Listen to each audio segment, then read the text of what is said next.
Hello, everyone, and thank you very much for joining today's stream and the community chat, traditional Sunday community chatter. As always, I have prepared quite a number of news on some major developments, and in case you like the news segment, please like the video, click that like button, leave some commentary. There was a times, by the way, that my videos had like regularly 400 or 500 likes. I don't know what happened, man. Is it that difficult to click that like button, really? Especially if you watch like 1 hour stream or 2 hour stream. So if you can, please like the video. It might help. Or don't. I don't know. As I said, I prepared a new segment. It's a community chat, so I will be a little more casual than usually, right? And before I start, let me give you an update about this project. You know, 2 weeks ago, approximately, I launched that marathon stuff in hope that maybe 100 members of our bigger community on YouTube and Rumble would support my work and subscribe to my Patreon page or Boosty page. That initiative failed. Only 7 people out of 100, that was the hope, actually joined our Patreon and Boosty community. So therefore, from tomorrow, there are going to be some changes in programming, and well, this change is going to be at least on initial stages, like that. I will have a live stream, by the way, on both channels, YouTube and Rumble, as I do now. But as soon as live stream ends, I will change visibility of the video, right? During the live stream, it's open access, right? But after live stream ends, I will change visibility scale, and the video will be available only by link. And this link will be on my Patreon and Boosty page, so only members of our Boosty and Patreon community will have access to the video after stream, right? Stream will be free, and I will always inform community some 30 minutes before I'm gonna launch a stream. When this stream gonna be, maybe even my first post in the morning, right? And that's how it's gonna be, right? This is just a testing phase, right? So live stream is gonna be visible, but then live streams will disappear from main pages, and but will stay on YouTube and Rumble. By the way, video is not gonna be deleted. Visibility will change, and one might get access to their video only through that link that will be on a Patreon and Boosty. I hope I'm explaining good enough, by the way, and that there are going to be no more questions about it, right? So that's one thing. And well, whenever I will have time, I will drop some short videos from the live stream on YouTube and Rumble, so that community will if community wants to, they can check out those fragments, at least, right, from the stream. And whoever wants to have access to full video, either welcome during the stream or join our community on Patreon and Boosty. That's the idea that I come up with, and yes, for time being, that's how it's gonna be. Hopefully I explained well enough, right? Okay, that's being said, we have some breaking news, by the way. We have some breaking news, sir, and I will go through.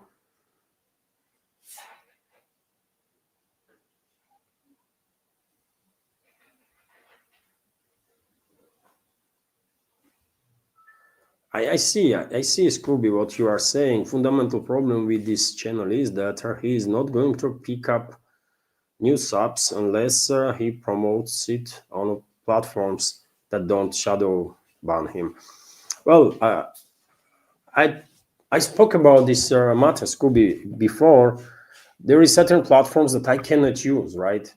There are certain platforms that are specified on the monetization, and those platforms are using, they might not do shadow ban and stuff, but they are using that system. What is the name, man? Stripe. And I don't have a Stripe, by the way. Neither me, neither my wife. We don't have a Stripe. It does not operate in Russia. That Stripe system. It does not operate in Georgia, right? Mostly in the Western countries. And well, even though I have relatives, friends in the Western countries, there's no way I'm gonna ask them, right, to create Stripe for me, right, to help me out with that, because you know, maybe it's just too much to ask, right? I think maybe they, not maybe, they will do it for me, right? But it's a additional headache that nobody wants, right? And therefore I don't have buy me a coffee, for example, that many people ask, right? I used to have, then my page was blocked at one point, then there was, I believe, a change in administration on the buy me a coffee, approximately at the time when they start cooperating with the Stripe and no longer with other platforms, other systems. And I guess I can make a page there on Buy Me a Coffee. But what is the point if I cannot withdraw money from there? Because it uses Stripe. So you see, there is that issue. And there is also issues, for example, there was one app that is very popular, gaining popularity, Palestinian app, right? I checked that out, and they don't have a desktop version, only phone version. And I don't work with the phone, man. I'm like a dinosaur, right? I'm not a teenager that understands everything like that. No, I'm like old man, and they're very slow when it comes to learning some new programs, new platforms, and I don't operate with the phone. With the notebook, yes. With the phone, not really. I'm not good at that, and therefore it was just not really usable for me. I'm not gonna pretend that I know everything, right? I don't, and that was the issue. I mean, there is certain platforms that can be good, but unfortunately, I can't use them because they have no desktop version. If Telegram did not have the desktop version, I would not use Telegram either. But Telegram does has the desktop version. Anyways, I think biggest issue that my project is facing is shadow bans on YouTube and Rumble. That's the biggest issue, because I think in terms of volume of information, and also in terms of my commentary, and I think I already proved myself, right? I mean, how many times my predictions, my reading of the big picture has to become true 100% to everyone to realize that, well, I mean, I do have a point, right? When I say some stuff seriously, when I seriously say stuff. Sometimes I go emotional and I say crazy stuff, but when I'm serious, how many times my predictions being proved correct? Take a look at this story around Iran, by the way. Everything, literally everything that is happening, I predicted. Right? Everything. So ideally, in a normal platform, community should be massive, and views should be massive, right? But in reality, no, because it's a shadow ban. That's how it is, man. And you know what? Anyways, let's continue. I mean, talk about this matter later on in a community chat segment. First, I will go with the news, right? And we have a breaking news, which is that unfortunately, UAE launched an attack on Iran. There are reports about it, at least in Israeli media. Let's take this information with a pinch of salt, because I try to clarify this information through other sources. No, all the reports that UAE joined the strikes on Iran and hit a desalination facility, all these reports are coming from Israeli media. These reports are originated in Israel. So, well, might be misinformation, disinformation, right? So therefore, let's take information itself with a pinch of salt or mountain of salt. But if true, of course, Abu Dhabi made a potentially fatal mistake, joining this satanic coalition of U.S. and Israel, and there will be repercussions for this stuff. And I mean, if true, by the way, I mean they joined this. Unprovoked, unjustified, absolutely unjustified war of aggression against Iran. And first they did is committed a war crime while targeting desalination facility and taking out water supplies to the people. What the hell? What the hell, man? It's like when US and Israel launched their military operation against Iran, and first what they did, targeted school and killed 165 children. US and Israel committed war crimes straight away as they launched this war. And if UAE actually joined this fight on behalf of US and Israel and targeted their desalination facility, then they committed a war crime too. That's how it is. Yet again, let's wait for more information, more details about it. If a report is confirmed, well, and if Iran will go after UAE, by the way, and probably they will, there's a probability of that, high probability.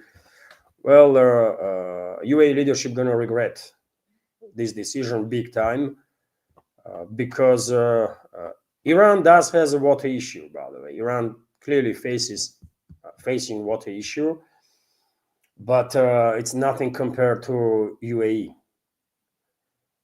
Nothing compared to UAE, by the way. I mean, when it comes to United Arab Emirates, they are consuming thousands of times more water that naturally is given to this part of the world through rains and so on, right? They consume thousands of more water, and they are completely dependent on desalination plants. Absolutely dependent on desalination plants. And well, if I was in charge of Iranian militaries, I would definitely order my militaries to retaliate and destroy literally every desalination plant on the territory of UAE. And you know what will happen? UAE will turn into a freaking desert very quickly, very quickly. Dubai will go empty. That city that UAE loves to brag about will go absolutely empty. No amount of freaking oil dollars gonna help them to deal with their situation, right? But yet again, I'm not in charge of, and Iran will have every right to retaliate in the same manner, right? You attack my water supplies, I'll take you out completely. I will take out your entire water supplies then, right? If it's like that. Iran has every right to retaliate in kind. Let's see what decision Tehran gonna make about it. But clearly UAE, if this report from Israeli side is true, clearly UAE made a fatal mistake, but not really surprising. Because even before US and Israel launched this military operation, this war against Iran, I was saying that at some point, of course, US Western ruling class will try to bring into this war these monarchies, regional monarchies, because Western ruling class wants not just to destroy Iran and they're descending to total chaos and their civil war, but they want to spread this civil war throughout the region. They want to spread civil war on ethnic and sectarian lines throughout the entire freaking region. And one of the ways to achieve that is to push Gulf monarchies to enter this war. Because Gulf monarchies are Arabs, right? And the majority of Iran are not Arabs. Gulf monarchies are Sunnis, Sunni Muslims. Majority Iranians are Shiites. Shiite Muslims. So you see why I was talking about intent of Western ruling class to launch to provoke regional war on ethnic and sectarian lines, because that's exactly what they are doing. That's exactly what they are doing. And yes, we need more information, more clarification of these developments. I'm not quite sure that UAE leadership is actually that stupid to commit suicide, but they well might be, man. They well might be, right? And so, okay, let's go through some news. That's a breaking news for this point difference. And Дочь, возьми этот телефон, можно на зарядку поставить? Вот, спасибо. Let's continue with some other news. Well, you know, Western so-called media is hysterical, kind of. They're trying to build up this anger in the Western public with their further demonization attempts of Russia, while sharing information that the Russian Federation is providing Iran with their intelligence. And not just some real-time data about movement of U.S. naval assets or militaries, but also targeting data. And good if so. I mean, I'm all in favor of that, right? I hope Iranians will kill as many U.S. militaries as possible. I mean, literally, I want all U.S. militaries to be freaking dead, man. I'm not messing around the matter. U.S. is our enemy. U.S. military, U.S. intelligence, U.S. leadership is directly involved in death of thousands and thousands of Russian citizens, and I want revenge. Of course, I want revenge, by the way. So fuck all U.S. militaries, all of them. Fuck them all. And let's kill them all, man. And so I hope Moscow is actually helping with this. I really hope so. Right? And well, Russian ambassador in UK was asked. He gave the interview, and if you are interested in full interview, I dropped a link on my Telegram and Twitter X page. Interesting interview. Although, you know, Kaylin is I always feel sorry for Kaylin, Russian ambassador in that evil empire or wannabe evil empire entity that UK is, because these so-called journalists, man. These so-called journalists in UK are so terrible, so illiterate, so fucking stupid, man, that I have no words, man. But it's a part of a job, right? For Kaylin, it comes with the territory. You have to talk with these freaking morons, right? And that's what he does. And at some point, he was asked about Russian assistance to Iran, if Russia is neutral, and Kaylin was quite direct that Russia is not neutral and has no intent to be neutral, right? He explained that Russia and Iran does not have a mutual protection pact. We don't have a military alliance in place, and we don't have it because Iran, according to reports, Iran refused. During the work on a strategical partnership treaty that was signed relatively recently between two countries, according to reports, Russia was emphasizing the idea of also signing up for a Mutual Protection Act that will give Iran nuclear freaking umbrella, man, among other things. And allegedly, Iranian leadership refused. They prefer to seek opportunities in the West, right? They refuse to sign up for nuclear for mutual protection with Russia, and so we don't have an alliance. By the way, I mean, we will help them, and hopefully we do. But it's just because you know, it's in our interests, not because we are obligated to do so. There is no obligations on the part of Russia because there is no freaking mutual partnership agreement in place, right? And therefore, a comparison between US and US allies with whom US has this mutual protection pact, military alliance, is wrong. You cannot compare the two. Russia did not have their mutual protection pact with Syria. Russia did not have their mutual protection pact with Venezuela. And all these questions, why Russia did not help. I mean, what do you mean, why Russia did not help? We helped in a way we could, based on level of relationships that we have. But just because Western propaganda tell you that, well, it's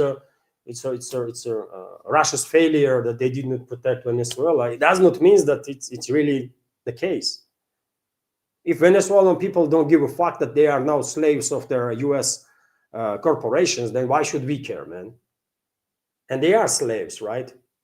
Venezuelan people officially are slaves of Americans, period. So if they are happy with that, and as of now, surprisingly, and I mean, shamefully for the Venezuela, this so-called Bolivarian Republic, there is no organized, well-organized, at least armed uprising against their imperialist regime that they have there, under the leadership of this Delcy Rodriguez, or whatever the freaking name is of that bitch, right? But anyways, Kaylin spoke about the matter, and I'm gonna give you a short video, by the way, of his statements. He was quite direct, right? Going to be neutral in this? We are not neutral. No, we are neutral. We are supportive to Iran, of course, and we consider, as I have said, very negatively what is being done. And besides, we do not understand this logic. It is the logic at the moment of Western countries and of the others is that Iran is to blame for everything. But no one is saying that US and Israel has initiated an attack against Iran, and Iran is only responding to this attack. So that's a direct comment, response from Russian ambassador in UK, high-ranking Russian diplomat, and yes, we are not neutral, and 100%, by the way, I'm 100% convinced that vast majority of public here in Russia will be absolutely in support of providing Iran with everything we can, right? Not just intelligence, but missiles, drones, whatever helps them to kill more American troops. Because it's about revenge for us. And of course, it will be a mistake on part of Moscow not to use this opening that US itself created, right? So let's revenge, man. Let's kill American troops. Fuck them all, right? Period. And you see, by the way, I mean, some people do not appreciate dishonesty. Some people prefer freaking games to be played, right? But I don't, man. I promised from the very first day I'm going to be real, man. And that's what is happening. I am all about revenge. I want all US troops, literally all of them, to be killed, man. Right? I would not cry about it, for sure. I want revenge. And the vast majority of my fellow countrymen are on the same page. I'm 100% convinced. And no one should say that, you know what, this is not a Christian way and this and that. I don't give a fuck, man. Right? I just don't care. When I die, I go wherever I'm going to go, right? And I will answer for my freaking sins. But in this freaking life, I want revenge. I want all my freaking enemies to be dead. Period.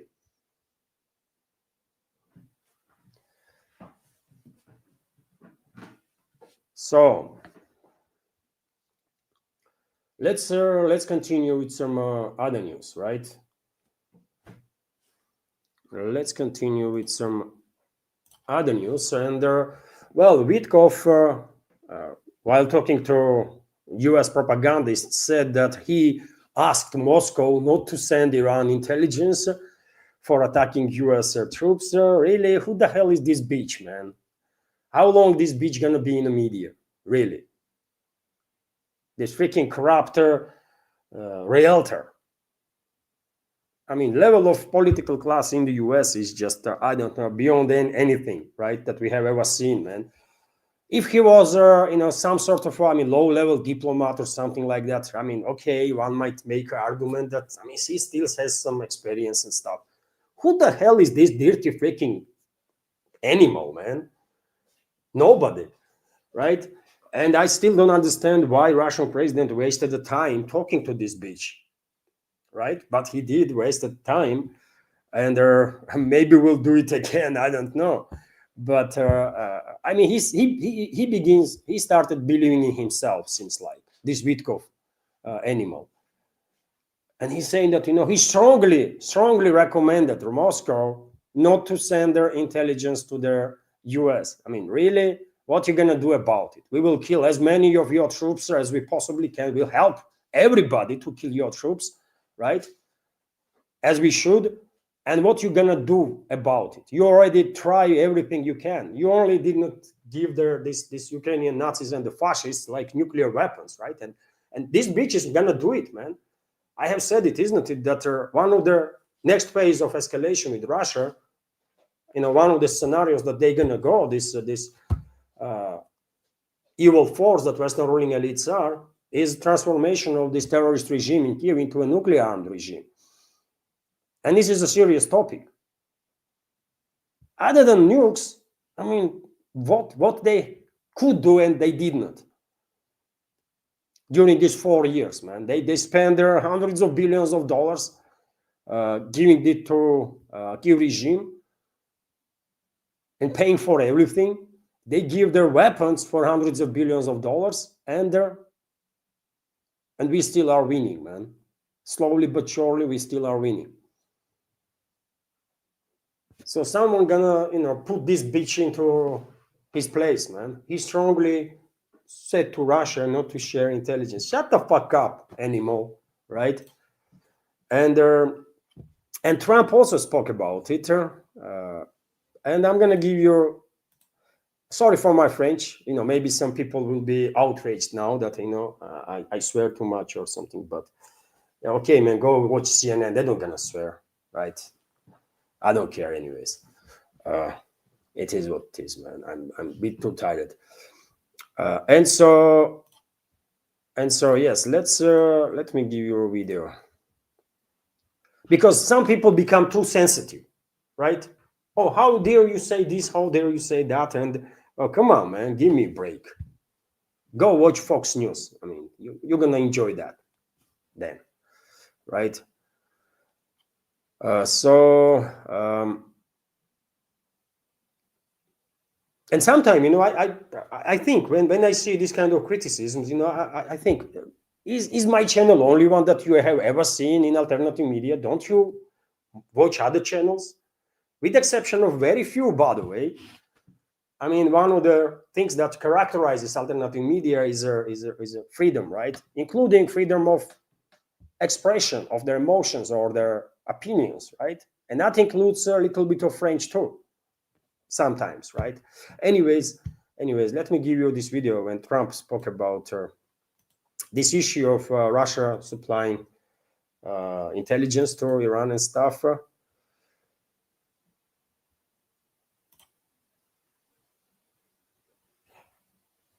Oh, no, not this one. This one. See any evidence? We don't know, but it's not doing very well.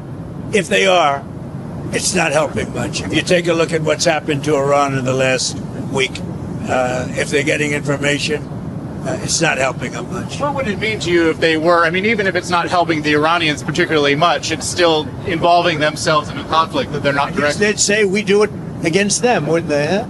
Wouldn't they say that? We do it against them? I don't know. Look, they can give all the information that they want, but the people they're sending it to are overwhelmed. Russia would be overwhelmed too. Anybody would be overwhelmed. We have the greatest military on earth, and I built it in my first term, and unfortunately, I'm forced to use it now. Cannot leave a second without bragging about. We have never seen before this, and we have greatest this and that, and go kill yourself, Trump. Do a favor for humanity.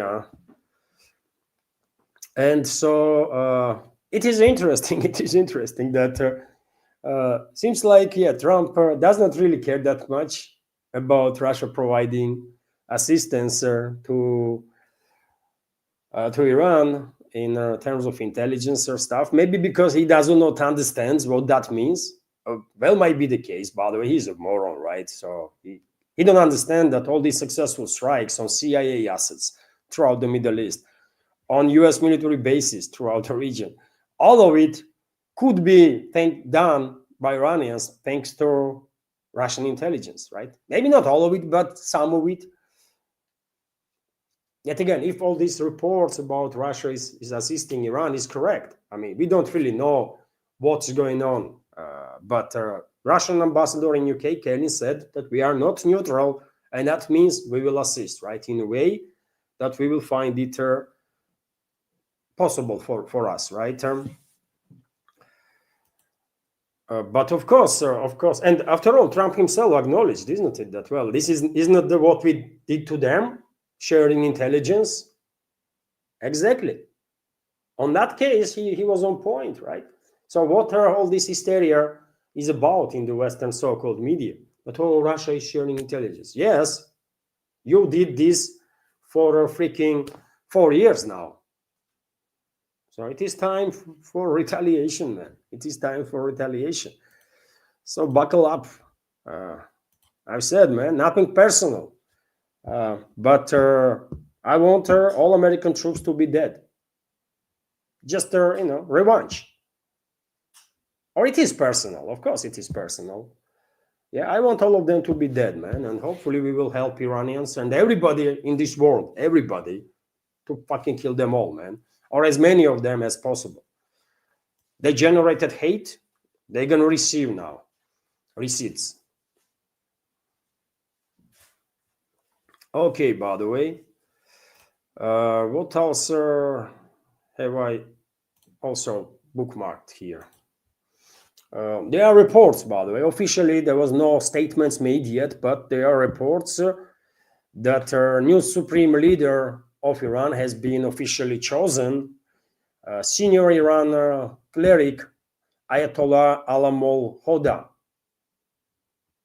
gonna be next supreme leader of Iran. And yet again, when I saw this report, originally on RT, I believe, I went to check all the media outlets, right, for official statements. And what I find out is that, well, decision was actually made, right? But identity of the person, for whatever reason, have not yet been officially shared with the public. But nevertheless, RT had this information, and I shared on my Telegram channel and the Twitter X page. So this person, well, might be already a new supreme leader of Iran. And based on Iranian constitution, a supreme leader is a country's leader. It's not just a spiritual leader of the Iranians, Shiites at least, but also leader of the country. His powers are much more serious than powers of the president, for example. RT is also reporting, and many other media outlets report about it, that this creature, Trump, went to say that it's Iranians themselves that bombed the school on the first day of this war of US and Israel against Iran. And I don't even know how to comment on that. You know, dear friends, one of the first things they did, Israelis and Americans went to bomb that school and kill 175 people, according to latest data, and 165 were children, according to reports that I have seen. And Trump, this disgusting creature, instead of, and even Western media, so-called media, is acknowledging that based on their investigation, based on investigation of some independent groups, it is more and more clear that this attack was done by US. And also some outlets are suggesting that US is actively using AI for targeting. And maybe it might be the case that they targeted this school because AI chose it as a target. I don't know, but Western sources are more and more on the same page that this was a U.S. attack on the school, and instead of acknowledging the tragedy and apologizing for it, he went to blame Iran. That it's Iranians themselves bombed their own school. So I don't know, man. I don't know. This comeback has to be removed from White House because it's really too much, man. At this point, right? Clearly, he's totally out of touch with reality, and they're just extremely disgusting. Extremely disgusting. Of course, he's not really a decision maker. Other people are that are staying in shadows, but he's a face of the American ruling class right now. He's been put in a position of president, right? And it's a shame on US, man. It's just really too much damage that Trump did to US, man. It's beyond anything. I mean, he's 10 times worse than Biden. And you remember what I was saying about Biden, that probably US never had a president worse than that idiot, right? But no, Trump is much worse, man. He done to US the level of damage that I don't know if it is even possible to recover. And many people don't even understand how serious the damage is to US. Is he a Manchurian candidate of some sort, this Trump? Is the globalists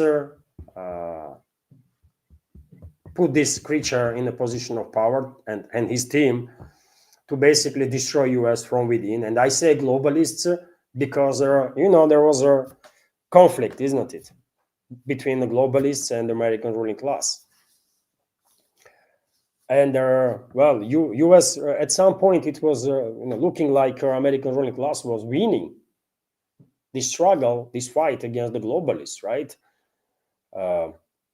As an example, level of deindustrialization of Europe was tremendous, right? Increased dependence on the US through many means, including energy nowadays.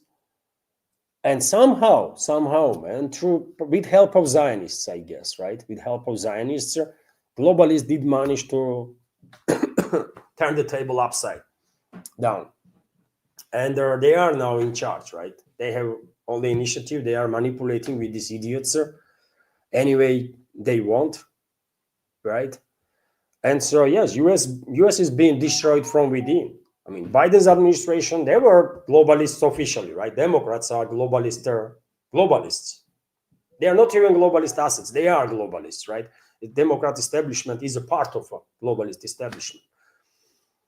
But Republicans were kind of, and forces that were, American ruling class that was more focused on US, they were challenging them, and they get smacked big time. And look what Trump is doing, man. Exactly the opposite of everything that he was saying before he went to the office. Interesting. But he's disgusting, man. He has to be removed because it's really too much, man. It's really just too freaking much, right? And of course, U.S. and Israel continue to commit crimes against humanity, war crimes. They are bombing a lot of schools being bombed, by the way, a lot of hospitals being bombed. Water infrastructure, water supply infrastructure is bombed on a regular basis now, right, throughout the country. And yesterday they bombed also. They began bombing energy infrastructure too, by the way, big time, right? And in Tehran area, for example, oil storage facility was bombed. Right now on your screen, you can see aftermath of it, and I can show you videos. Actually, I do have videos, by the way, of that. Yeah, I see comment from a skeptical that Democrats and Republicans are two hands of the same belly. Yes, it's a uniparty, right? It's a uniparty. I have said that a million times, man. But if Democrats are not even pretending to be independent or for America, they are globalists, right? They are globalists and are not even trying to hide that much. Republicans were pushing different narrative, right? That they are traditionalists, they are America first, they are this and they are that. Look what Trump is doing, man. Look what Trump is doing. He is clearly controlled by globalists, true Zionists, by the way. Zionists are, of course, globalist allies. And true Zionists, they have absolute grip on Trump and his administration. Absolute grip, right? And let me show you a video of aftermath of those attacks on this oil storage facility. Massive fire, by the way. It was a big oil storage facility. Just look at this, man. And you know what happened? Fuel from these storage facilities, from these tanks, were spilled right throughout the area and end up in sewage. And I'm going to show you a video that, it's horrifying. Streets of Tehran, in immediate vicinity of this energy infrastructure, was set on fire. Just look at this, man.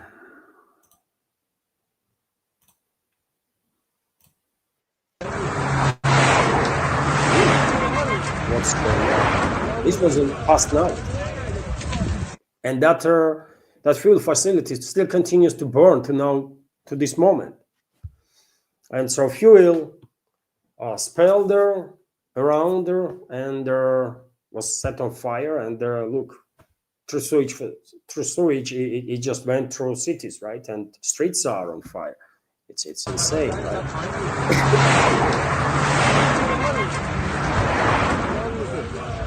And I told you, dear friends, that in order to achieve a task that American troops being given by Western ruling class, they have to destroy not just their political leadership in Tehran, but they will go after state institutions throughout the country, and they're not just that, but they will go after all the infrastructure to create chaos, to create power vacuum, in order to push people towards the civil war, full-scale civil war, and then spell all this civil war and sectarian and ethnic lines throughout the region.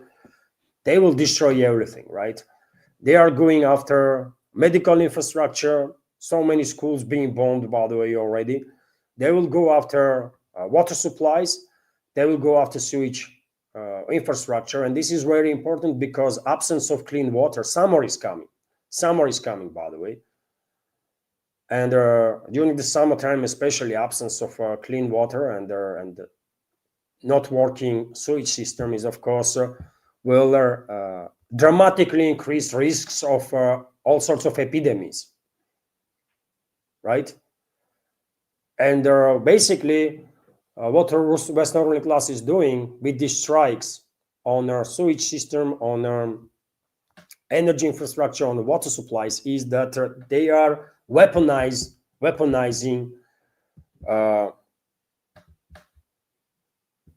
diseases that are spreading during the absence of exactly that clean water and the sewage system. They are engaged in a biological warfare, basically. Another war crime committed by the Western elites and their militaries that they are in charge of. US, Israel in this particular case. Although, by the way, British militaries are engaged, French militaries, German militaries, I believe Italians also have a presence there. Why only Italians are there? God knows, man, right? So clearly, West is engaged in a biological warfare also. Something that unfortunately very few people are talking about.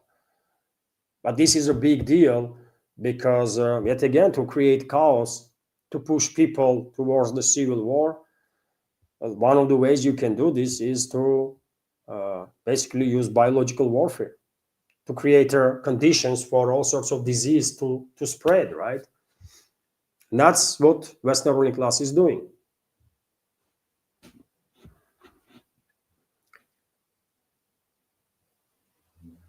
I see question here. I will go through questions, dear friends, after the news segment, right? I saw just now this question from Ramplans. One, from where are they attacking Iran if they destroyed all the US military bases in the region? These missile attacks are launched from airspace, right? Aircraft carriers, by the way, strategical bombers are deployed from Israel. Many planes are taking off from Israeli territory, right? When it comes to Gulf monarchies, at this point, I don't think US is actually actively, at least, using its bases in the Middle East for those strikes. Many of them were destroyed. I mean, so many videos, isn't it? It's not just I'm saying. I mean, there's freaking videos out there, and there satellite imagery on some of the images, by the way. I mean, clearly there is two pictures, two satellite images, right? Before Iranian strikes and after. And after strikes, it's all in dark, all in fire, destroyed. There is almost nothing left. Not all bases are destroyed this much, because one should understand many bases are massive, absolutely massive, right? And there is a probability, of course, that US still is able to use some of their bases in the region, in the Gulf monarchies. But mostly they are conducting these strikes using B-2 bombers, using B-1 bombers now, and they are launching cruise missiles from these bombers. They are not entering the airspace of Iran. They are launching missiles on approaches with Iran, right? And they are flying in the airspace of Gulf monarchies. They are using airspace of Iraq, for example, too, for these attacks. And also, we should not forget that there is 2 aircraft carriers that are engaged in this war against Iran, and the third one is about to be deployed. So base is being attacked, right? I'm not saying that all the base is being obliterated, but well, I mean, you have seen videos, isn't it? There's so many attacks that, I mean, Iran did quite something, man, with these attacks. Probably many people are surprised. Iran to be this successful in these attacks on US bases, and we should keep in mind that according to reports, Iran destroyed 2 THAAD radar systems, radar stations, and each one costs over $1 billion, by the way. And it's not just the cost, but what those systems were doing. Because of these THAAD systems, they had information about launches of missiles from Iran, like almost immediately. And now they are blind. Now they might have only like minute or two to prepare for interception, because those THAAD radars were destroyed. So it's something, isn't it? And yet again, Iran most likely has thousands and thousands of missiles and drones left, right, to use. So let's continue with some other news, and this is a picture of Tehran, view of Tehran this morning, by the way, due to fire in that oil infrastructure. There is a dark smoke is engulfing the city, and well, it's an ecological catastrophe, ecological disaster too, of course. And you can understand that this is dangerous, extremely dangerous for people to breathe this kind of air, right? I can understand if everybody who can flee Tehran and go somewhere in the countryside, right? If they will do that, because strikes on Iran intensifying and will continue, right? Will continue. But Iran is retaliating too. Yesterday, you know, dear friends, the president of Iran, Pezeshkian, stated that Iran will halt these retaliatory strikes on the military assets of U.S. on territories of Gulf monarchies if Iran is not attacked from those territories. And I said straight away yesterday, but this is I'm not gonna stand, man. Right? This is not gonna stand. Of course, those monarchies are used. Gulf monarchies are used there for attacks on Iran. Their airspace is used. Their ground is used there, one way or another. And so Iran would retaliate. And that's exactly what happened. Right now, you can see on your screen aftermath of strike in Bahrain, Iranian striker in Bahrain, in Salman port, which is double use. It's a commercial port and also a key logistical hub for UK and US naval assets. So some significant damage was done there. Also, I can show you a video when allegedly Iranian drones struck a Hotel Titanic in northern Iraq, where US personnel and intelligence operatives are believed to be stationed. And let's show this video, for example. US continues to insist that they only lost like, I don't know, 5 military personnel or something, 6. So where is that video? That's the one, I believe. No, this is another one. But this is also a U.S. military base, by the way. U.S. military is sheltering and are filming Iranian drone attack on yet another station, right? Let's watch it again. So,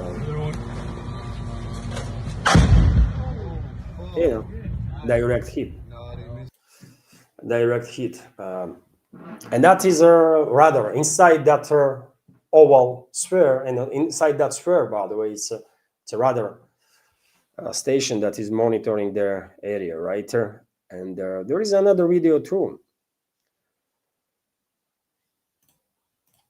that I want to show you. This one. There's so many videos.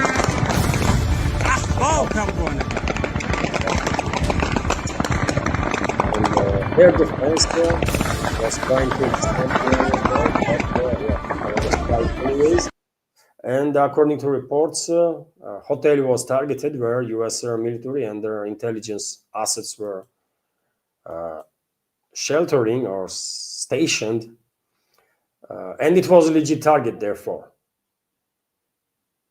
It was a legit target. Some people, I mean, Western propaganda already is pushing this narrative that you see Iranians are targeting civilian infrastructure, these hotels being targeted and this high-rise apartment building and this and that.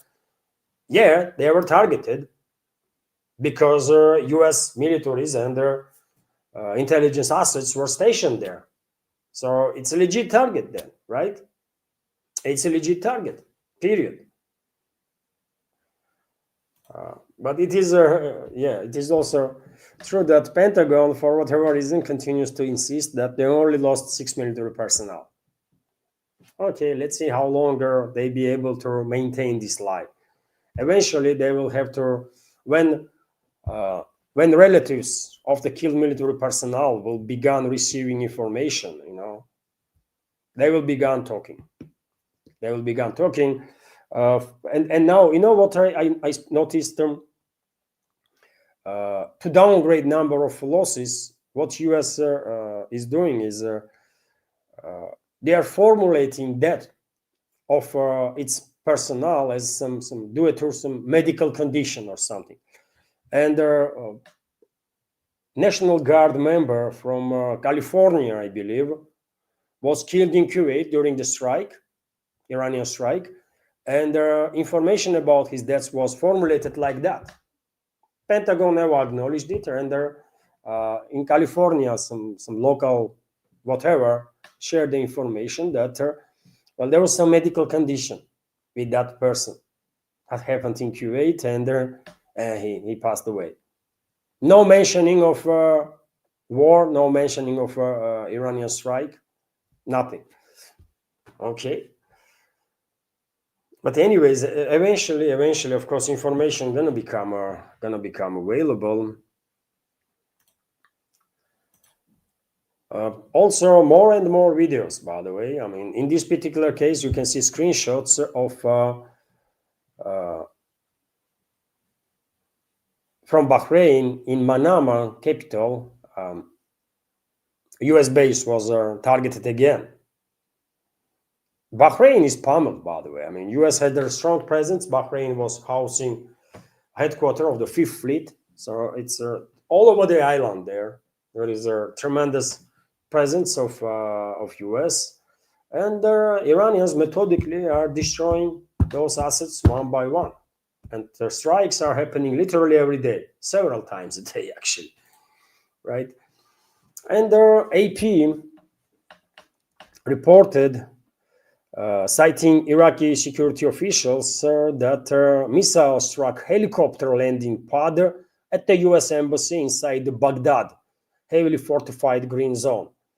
So U.S. embassy basically was attacked in Baghdad too, and yet again no reports about casualties yet, but I guess some significant damage was dealt, right? And there could be casualties too. And it's not just Baghdad embassy that experienced some bombing, but U.S. embassy in Oslo, Norway, by the way, experienced some bombing stuff. A loud explosion was heard near the U.S. embassy in Oslo, Reuters reports, citing Norwegian police. There are no reports of casualties, but according to correspondent for the Israeli TV channel I-24, police have been dispatched to their scene, and police, I saw reports, by the way, police believes that this could be related with the U.S. War on Iran, against Iran. As one of their scenarios that police is working on is a possible retaliation from some citizens against U.S. due to crimes against humanity that Americans are committing now in Iran. U.S. always engaged in some sort of U.S. is always engaged in war crimes against humanity, always. This time around, it's in Iran, and well, many people might wonder, like it's already second week of this war, and many people might wonder how much this is costing U.S. and well, in terms of reputational damage, it's just it's beyond money, right? U.S. cannot even print that much money level compared to level of damage to the U.S. that was done by Trump and his administration, right? But when it comes to material stuff, well, New York Times come up with an article that first week of war costed U.S. taxpayers approximately $6 billion. Each day is around $1 billion as of now. And this is not a full date because, of course, significant portion of the information about the damage that was done to U.S. military assets is unknown. And one should count that damage too. And also, we don't know exactly how many military personnel was killed and wounded from U.S. But those people gonna get their compensations too, right? In case of dead families or in case of wounded person itself. So overall, I think her real number could be like twice higher or something. But 6 billion is also not quite some. Can you imagine how much good could be done with 6 billion for ordinary citizens of US in terms of, I don't know, infrastructure or whatever? But US ruling class decided that, they're gonna waste this money committing war crimes and crimes against humanity. Also, interesting report. I think that Trump allegedly wants to seize island from Iran. U.S. and Israel are discussing the seizure of Iranian island of Harg. Administration representatives told Axios. This island is located in the Persian Gulf. There are oil reservoirs with floating roofs there. This is a strategically important terminal. It accounts for about 90% of Iran's crude oil exports, the publication said. And yeah, I mean, probably they're not even hiding. Some official from Trump's administration went to say that it was Fox News or something, isn't it? When he bragged about how much oil they're going to get from Iran once they will establish full control over the oil fields or something. So it's crazy, man. It's crazy. U.S. not going to succeed. As time goes by, I'm more and more confident that Western ruling class are going to fail in its goal to destabilize whole region and shut down navigation in the Persian Gulf and through Hormuz Strait for a long period of time. But again, I mean, there is a risk that they will succeed, this evil force that Western elites are. But as time goes by and their objective reality is tells us that I mean, U.S. is becoming desperate. U.S. leadership, Western ruling classes is more and more desperate. Of course, chances of Iran withstanding the pressure, region withstanding the pressure is increasing. It is unfortunate that there were reports about UAE's attack on Iran, but if it's a one-off attack, like face-saving attack on behalf of UAE, and if they're not going to launch any more attacks on Iran, I can see Iran not retaliating. Yet again, if it was a face-saving attack, but for God's sake, why they attacked their desalination plant? Why they committed a crime against humanity with their first attack on Iran? I don't know. Freaking psychopaths, right? But yet again, if there are going to be no more strikes from UAE, Iran might exercise restraint and not retaliate on UAE's militaries, on UAE's leadership and stuff, but on UAE's infrastructure, and stay focused on US infrastructure. But if UAE continues to strike Iran, then of course the Crown will turn entire these Emirates into a freaking desert again, right? Abu Dhabi gonna turn into a desert again. Dubai gonna get her covered in a desert sand because no one will live there. I'm telling you, man, if Iran is experiencing issues with the water, which is true, then UAE is experiencing, I mean, thousands and thousands and thousands of times more difficulties, because they are absolutely dependent on water desalination plants. Absolutely. They consume thousands of times of more water that region gets through natural means, right? And this is a big deal. If there is no water in Dubai, then what's going to happen to that city? You know, it's going to turn into a desert again eventually, because people will flee. And people will flee Dubai anyways, right? Because this narrative that UAE is a safe haven and a financial heaven, sort of, when tens of thousands, hundreds of thousands of, especially rich people from all over the world, from Western world and elsewhere, were moving into Dubai, registering in Dubai, right? And to pay less taxes, much less taxes than in their own countries. right? And you think what those people gonna do now? When well, this legend, this agenda of Dubai being or UAE being safe haven is broken, destroyed, right? And can you imagine what will happen if UAE continues attacking Iran and if Iran retaliates in kind and issues then emerge with water and stuff, not just with security but also with water in Dubai and throughout the Emirates. And when it comes to oil, dear friends, yesterday I shared this information. I think for better understanding of the situation, these statistics are interesting. There is this false narrative pushed by the US ruling class that they are now completely self-sufficient in terms of oil. This is a lie. US is not self-sufficient. US is the number one producer of the oil. That's true. They produce more than any one country in this world, but they also consume more than any country in this world.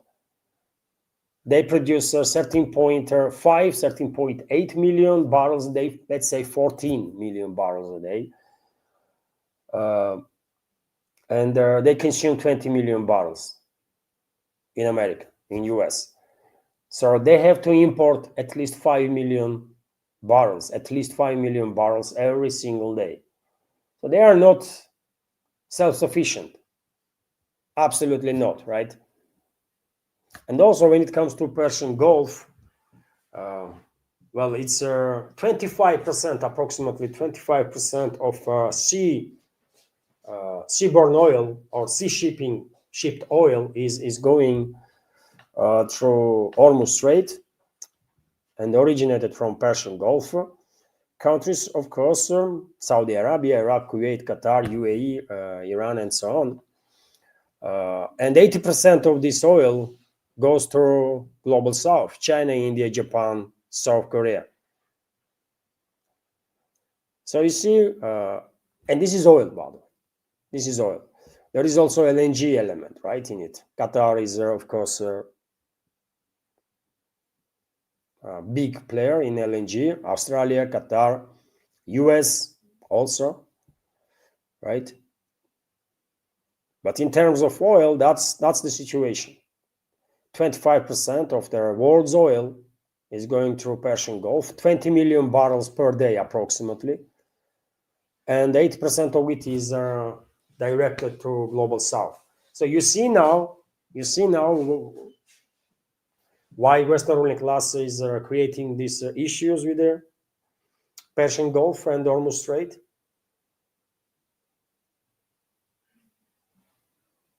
US and Western economies can survive without a drop of oil from Persian Gulf, without a single cubic meter of natural LNG or natural gas from the Persian Gulf. Prices will go high for sure, but they can withstand this pressure. But countries that will be hurt first and foremost if Western ruling class succeeds in full-scale destabilization of the region and destruction of the navigation in the Persian Gulf and the Hormuz Strait is Global South, countries from Global South, China, first of all. Statistics, by the way, numbers. I'm saying that they are after.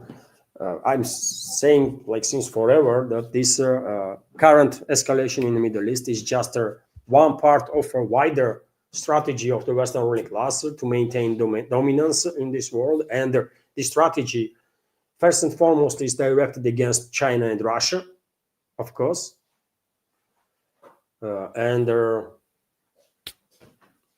Every now and then I'm giving you additional information, additional indicators that my reading of the big picture is correct, because it is correct.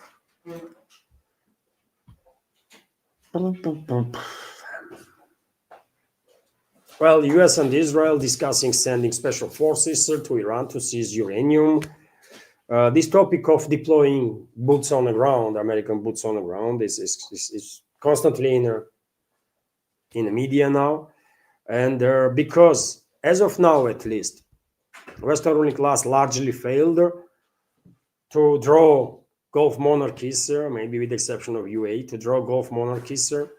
And UAE is still in question, but largely Western ruling class failed to draw Gulf monarchies into this war against Iran. Western ruling elites failed to draw Kurdish forces into this war against Iran. They failed to draw Belugis into this war against Iran. Well, of course, they will begin considering more and more actively deployment of Western troops then to create the chaos. They don't need to deploy like tremendous number of troops.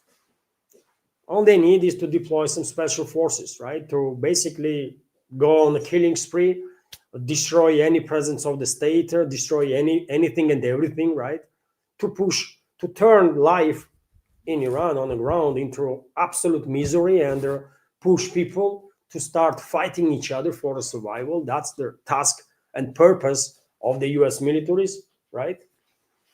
And therefore, yes, we might see soon a deployment of significant number of US militaries into not just special forces, but actually bigger units on the scale of battalions and brigades, possibly. And reports are that, for example, 82nd Airborne Division, right, allegedly is being prepared to be deployed into Iran.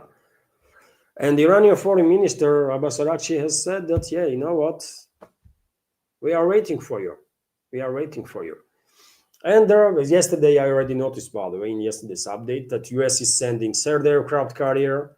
France already made decision to send its aircraft carrier, Charles de Gaulle, which is passing through Suez Channel, or maybe not yet. It is somewhere in the Mediterranean, right, in Eastern Mediterranean. And France is also deploying Mistral-class helicopter carrier, right?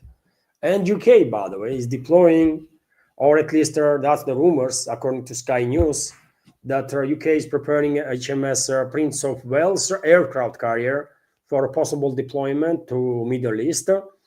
And it's not just... and I predicted all of this, right? I predicted that this would happen because US on its own did not have enough assets, deployable assets at least, right, to sustain numerous months of high-intensity war against Iran. And I said that one way or another, but, well, of course, France and UK will get engaged and they will deploy their assets, their aircraft carriers, first and foremost. This is happening. This is happening. And, well, I was saying if UK has two carriers, right? Prince of Wales and another one is Queen Elizabeth. Similar type of vessels, constantly experiencing some technical issues, constantly. And therefore, only question I had, will UK be able to deploy both aircraft carriers or only one? And rumors are that they are preparing both, actually, to be deployed. Reports are about Prince of Wales, but, well, Trump, by the way, went out to UK and he said that UK wants to deploy two aircraft carriers. I mean, there was rumors even without Trump, but Trump actually went after UK with the criticism, including about deployment of these aircraft carriers too. But this post that Trump came up with on his Truth Social once again indicates, dear friends, level of desperation on the part of Western ruling class and also on behalf of Trump himself and his inner circle, right? Whoever that probably influences his posting on the Truth Social. They are freaking desperate, man. And in order to kind of save face, of course, they're not going to want to acknowledge in Washington that they were begging UK and France to send their aircraft carriers and assault warship, these helicopter carriers and stuff, to send their assets, right? US leadership don't want to say that because they are bragging about how powerful and almighty they are, right? And so look what Trump wrote in order to kind of save face, right? I mean, this is such a low level stuff, man, that I don't know. So United Kingdom, our once great ally, maybe the greatest of them all, is finally giving serious thoughts to sending 2 aircraft carriers to the Middle East. That's okay, Prime Minister Stammer. We don't need them any longer, but we will remember, we don't need people that join wars after we've already won. President Donald J. Trump. I mean, what a despicable, brainless creature this idiot is, man. This Trump, right? He's pretending that they don't need no aircraft freaking carriers no more, right? And they are doing just fine. They are winning the war. And all these to basically create this smoke screen, right? No one to understand that they are freaking desperate, man.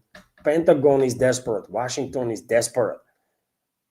They are hysterical because they have no assets. And I guess even though the rumors are that the US is planning to deploy that third aircraft carrier, I think that they have some technical issues with that. Otherwise, they would not ask freaking France and UK, by the way, to deploy their aircraft carriers, their military assets. But they are asking, right? And why is that? Because on paper, US might have 10 aircraft carriers or something. In reality, they were able to deploy just freaking 2.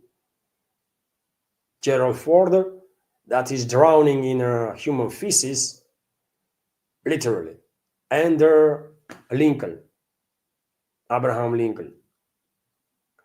And Bush, that aircraft carrier, J.W. Bush, if Pentagon manages to make it operational, probably that one will also join these 2 strike groups. And UK is preparing its aircraft carriers, and France already sent, and adding helicopter carriers. So they are desperate. They are losing, by the way. They are losing, right? And I remind you that a few days ago, and Iran did it yesterday too, but a few days ago, when I first time see the videos of that, Iran conducted a strike on Ben Gurion Airport in Tel Aviv, right? With a heavy missile that carries a cluster warhead with some 70 to 80 separate munitions in it, right? And that missile reached Tel Aviv, actually. And I shared video of those munitions coming down in the direction of that airport. And what is important, according to satellite imagery, there was about 3 dozen of oil refueling tankers stationed on the 5th of March there in airport. So that means during this strike, either all of them were there or most of them were still there. And you can guess, it is anybody's guess how many of these aerial refueling tankers were damaged. And this is a big deal because mostly US is operating fighter bombers, fighter jets, fighter bombers. They are operating either from Israeli territory, mostly, by the way, either from aircraft carriers. In all cases, they need aerial refueling. They need aerial refueling. They take off, they are refueled there almost immediately, right? They're getting closer to Iran, launching their guided weaponry, long-range guided weaponry, and on their way back, they are refueled again. So these aerial refueling tankers are absolutely crucial for U.S. Naval Air Force and their Air Force, right? Ground-based Air Force.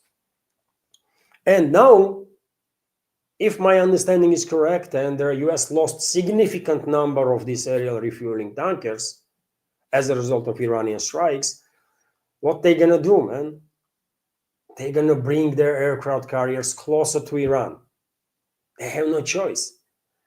And their British and their French militaries will also have no choice but to bring their aircraft carriers closer to Iran, because probably they learned the lessons and they're not going to risk with their experiments regarding aerial refueling tankers. And closer those aircraft carriers are to Iran, there is increased chances that Iranian drones, Iranian missiles might actually hit them. And they don't have to sink this aircraft carrier. It might receive some enough damage on the deck or whatever to be out of action. And that's a win for Iran. As long as the aircraft carrier is out of action, that's a win for Iran. They don't have to necessarily sink it. They would love to sink it, of course. But, as long as the aircraft carrier is out of action, it's okay. Mission is accomplished. And so, giving all this stuff, by the way, I said it yesterday, and I will repeat now too, that if this conflict continues for many, many weeks and months, as it will take for U.S. militaries and their allies, U.S., Israel, France, UK, and whatever, if they will continue to pursue this task that they've been given by Western ruling class, it will take months, many months, 2, 3, 4 months, right? They might still fail, but it's a long war. And therefore, I think there is a high probability that we're gonna see first time since the Vietnam War, because the Vietnamese, I believe, did manage to damage U.S. aircraft carriers. But since the Vietnam, this will be first time when U.S., potentially British, French aircraft carriers being smoked. I hope this will happen. I really hope so. I'm going to be real here. I would love to see Iranians either sinking these naval assets of their US, UK, France, and everyone else who is against Iran, or at least to damage significantly, enough to put them out of action. I would love to see that, man. That will be quite impressive stuff, right? And there are also interesting news, I think, that, Ali Larijani, Iranian, high-ranking, one of the most influential political figures in Iran, let's say this way, stated that several U.S. militaries were captured, and not in Iran, but in Iraq. So several American soldiers have been captured, stated Ali Larijani, secretary of the Iran's Supreme National Security Council. And, I don't know how this happened. Shiite militia went on some U.S. military base and took POWs, or Iranian special forces went in and imprisoned the U.S. militaries. But I think this is correct information. I don't think Larijani had any need to say something like that, if without factual evidences, right? So I guess already some U.S. military personnel is being POW'd, are prisoners of the war.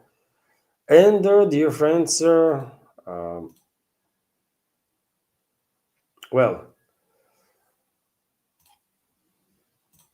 let me check Rumble, by the way.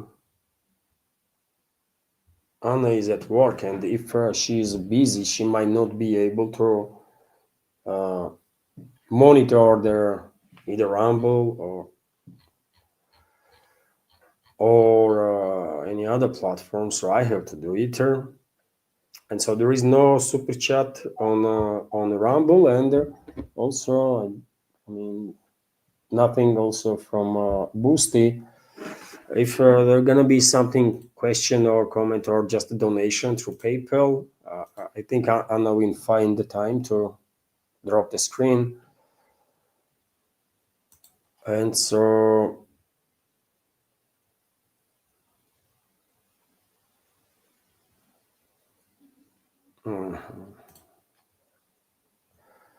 I see NSPK is commenting American soldiers denouncing the Zionist project. Nice to see. Yes, some of them, veterans especially. I don't know about acting militaries, but I have seen number of videos when veterans of U.S. military are calling for their for acting militaries to disobey illegal orders. But I mean, yet again, man, it's U.S. militaries are engaged in war crimes, period. Anyways, right, and they are legit target. And for me personally, after what U.S. done against Russia, I think vast majority of public here in Russia would not drop a single tear if all U.S. militaries will be neutralized that are engaged either in a war with Iran or elsewhere. That's real talk. It will take decades, by the way. It will take decades before relationships between the countries might be rebuilt. And let's not. I don't want to be understood wrongly. I have no issue with their civilians, right? I have no issue with U.S. society, majority of which is brainwashed. I understand that this is the case in Europe too, and even so, I have no issue with their civilians, right? I have no issue with their ordinary citizens. They might hate us all day longer, 24/7. I don't care, right? I don't want to. I don't wish no harm to civilians, right?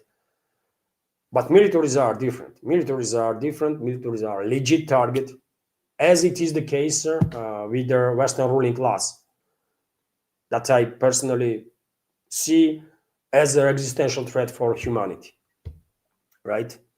So let's make no mistake, by the way, when I say some stuff about U.S. militaries, I mean U.S. militaries, and that's it.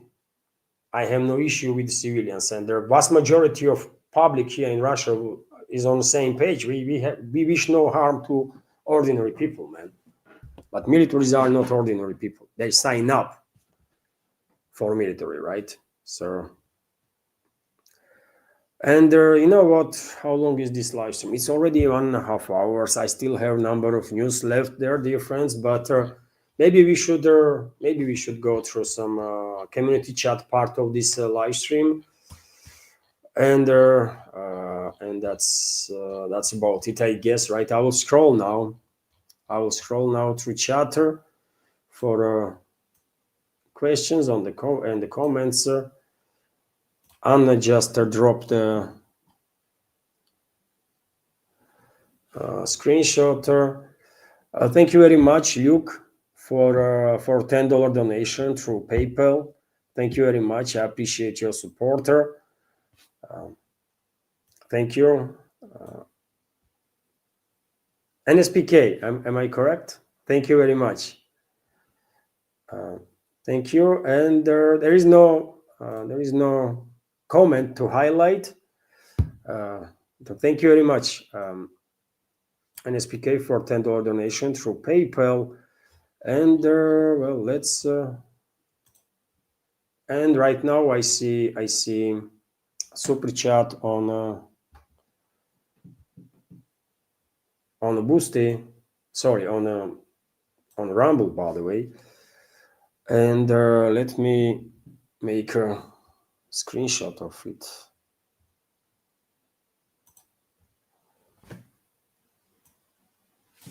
Just a sec, dear friends, and I will go through chat. And in case you want to have a discussion about any topic, just use capital letters or the capital Q, and that will help me to spot comment in the chat easier, right? And well, let's highlight this super chat from Scooby. Thank you very much, Scooby, for being very supportive and very active member of their community. And thank you very much for your super chat and their $2 donation. And comment from Scooby is, was hoping you'd have a story about BlackRock's refusal to honor withdrawal of funds, big potential recession sign. Well, I don't have any information about big BlackRock. Maybe I missed something. Scooby, so much is happening, isn't it? That it is quite easy to actually miss some stuff. To refusal to honor withdrawal of funds.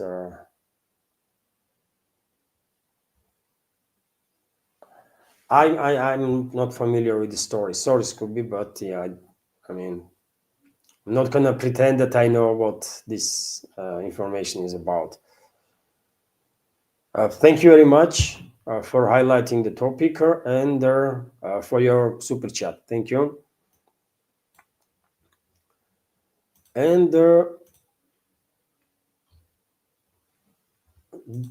if there will be, of course, any question or comment or donation, I will through different pages, PayPal, Boosty, or the Rumble, of course, I will react on it. And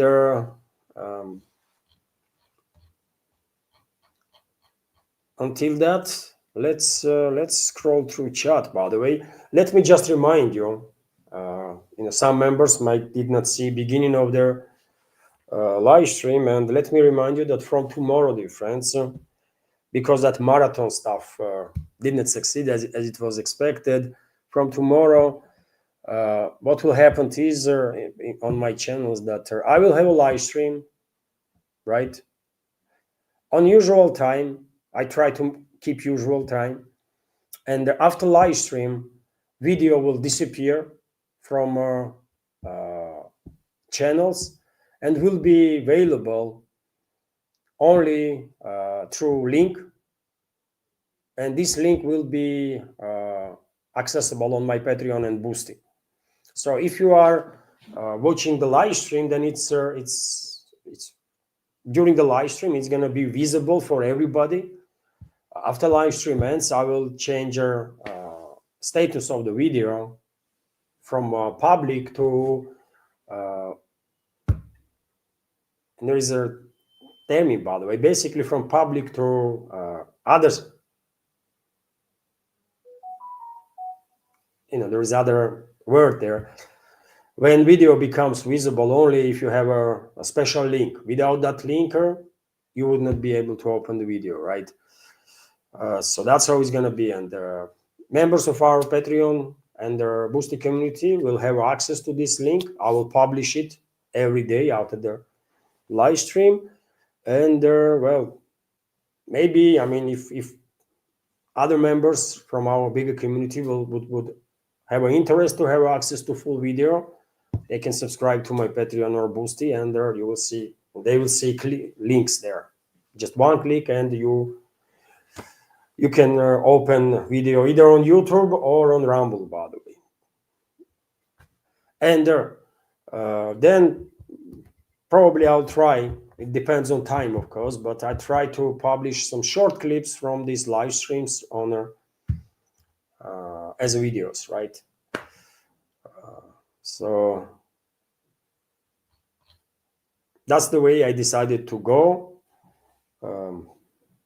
at least for time being.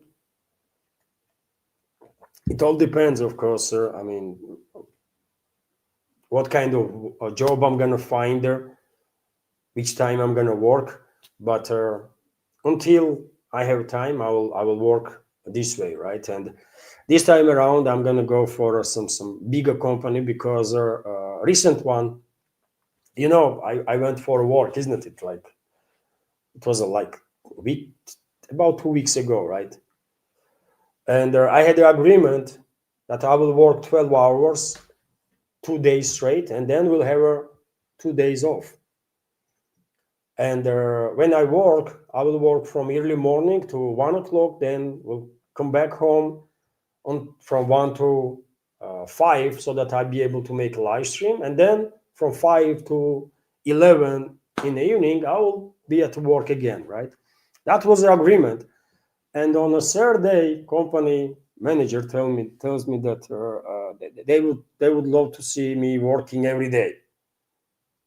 And I said, no, man, no, fuck that, right? Every day, 12 hours. No, man, I'm 50-year-old, right? I have to think about health because health is, something that might cost much more than you're gonna make during those hours of work, right? So I said no. So I only worked there like that several days and left. And this time around, I'm gonna go for some bigger company that would not break agreements, right?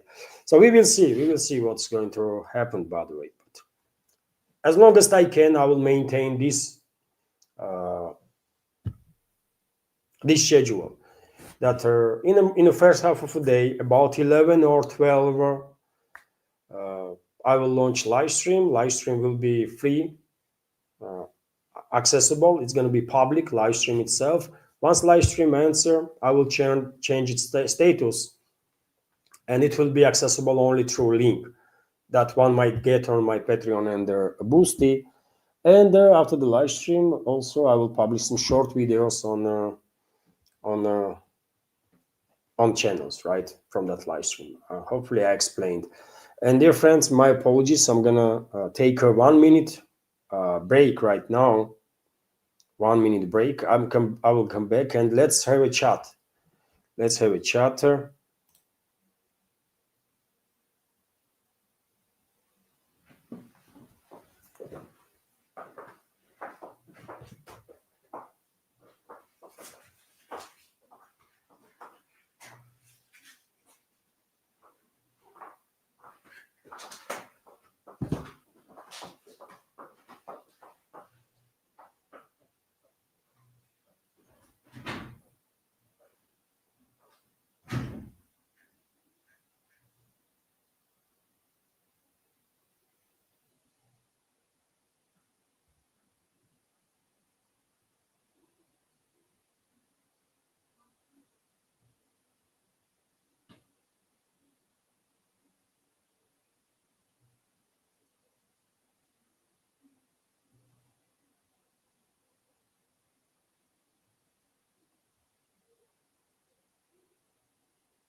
I am back. I promised her daughter that after live stream we will go for a little walk. Members of our Patreon and Boost community know that. My family, we love to go for a little walker. It's a nice way to have some rest, good time. And it's raining, man. It's freaking raining. At least for now. Anyways, let's have a chat, dear friends. And I see Nikos is. I will start from the beginning. Nikos's comment here. Let's talk some facts about the ships. Up until this week, all ships that were seized were returned, and their incidents stopped after the Russian Navy protected some ships. With the Iran situation, Europe is trying to seize them permanent. Patrushev has said that they'll take measures to protect them, but Stanislav Krapivnik has said that it's not possible all the time. And well, Stanislav Krapivnik is on point there, of course. Russia just does not has enough warships to escort thousands of commercial vessels, Nikos. So there will be some measures in place, as Patrushev said. Patrushev is the director of the FSB, right? Federal Security Service, and well, some measures, or former director. Anyways, some measures will be taken, and there may be some convoys will be formed of commercial vessels, and one Russian warship will escort them, right? But I mean, we can understand that there are thousands of commercial vessels that are coming in and out of Russian ports, literally thousands, and there is neither Russian fleet or fleet of any other country in this world are capable to provide a military escort for all these ships. It's just technically impossible. And when it comes to in first part of your comment, Nikos, you said that incidents stopped after the Russian Navy protected some ships. Unfortunately, this is not necessarily 100% correct, because just a week ago, approximately, it's not even a week yet, in Mediterranean, Russian LNG tanker was attacked, and maybe still burns to nowadays. I shared video of the vessel in one of my updates. It was in fire, engulfed in fire. It's an LNG tanker, extremely expensive vessels, right? And after that, literally day after that incident, Russian president said that maybe Russia will redirect LNG exports from Europe to other markets, and Russia should do that for sure, because it's not safe. I mean, Northern Sea, Baltic Sea, Mediterranean, and the Black Sea are no longer safe for Russian commercial navigation, and they're also Atlantic Ocean is no longer safe, and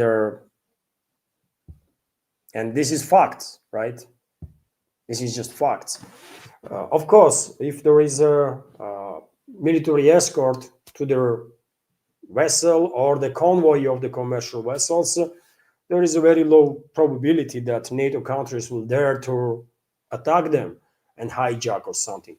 But without a military escort, I think we will see, I mean, it's unsafe, and therefore we will see significant decrease of Russian commercial vessels activities in these areas, right?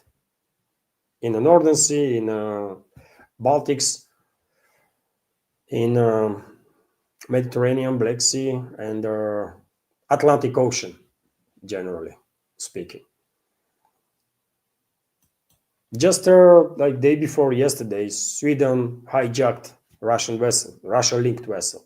It was under the flag of whichever country, not under the Russian flag, but a vessel was linked to Russia, and Swedes hijacked the vessel. And today, since the morning, number of channels were sharing this video of process of hijacking, and this will continue. This will continue until either strike back hard, right, or until there is no more Russian vessels at all to hijack. There is only two solutions: either Russia no longer uses these waterways,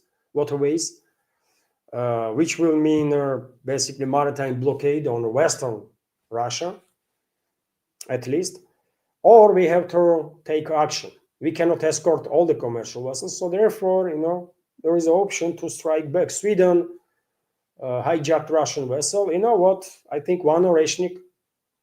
It only takes one Oreshnik, by the way, and the Swedish elites will realize that, well, they are messing with their own country. One Oreshnik. That's it. Maybe not even go that serious, to deploy Oreshnik. Let's freaking hijack their vessels. Can we do this? Yes, we can. But as of now, Moscow prefers other ways, right? And therefore, this hijacking will continue.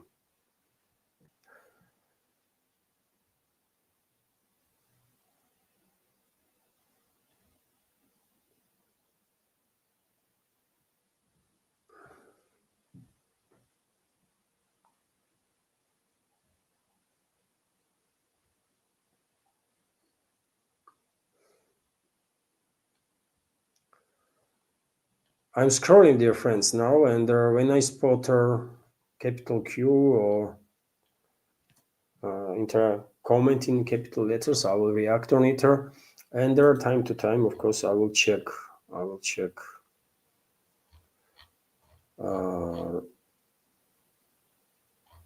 check Rumble too, and the Boosty.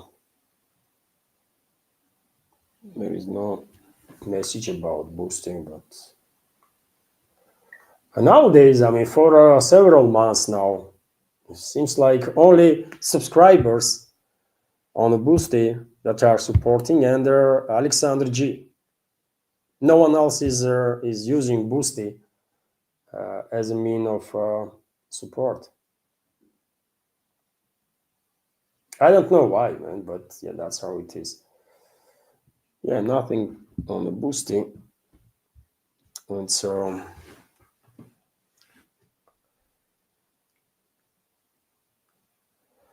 okay, right now Scooby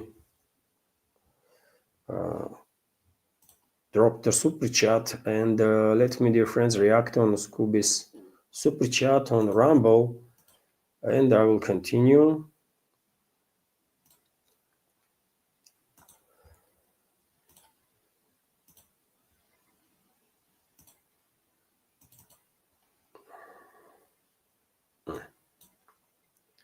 Не понял.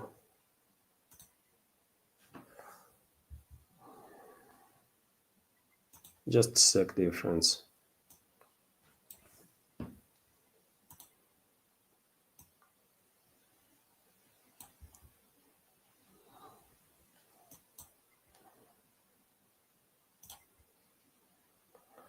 And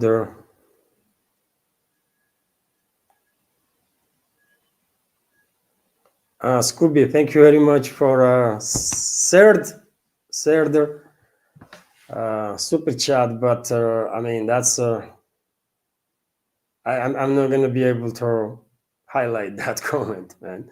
People might get upset on you and me, right? So sorry about that, but I'm gonna highlight right now your second super chat.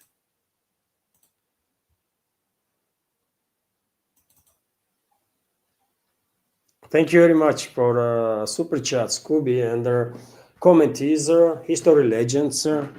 History Legends is a YouTube channel, of course. Russia and Ukraine 1-to-1 loss ratios.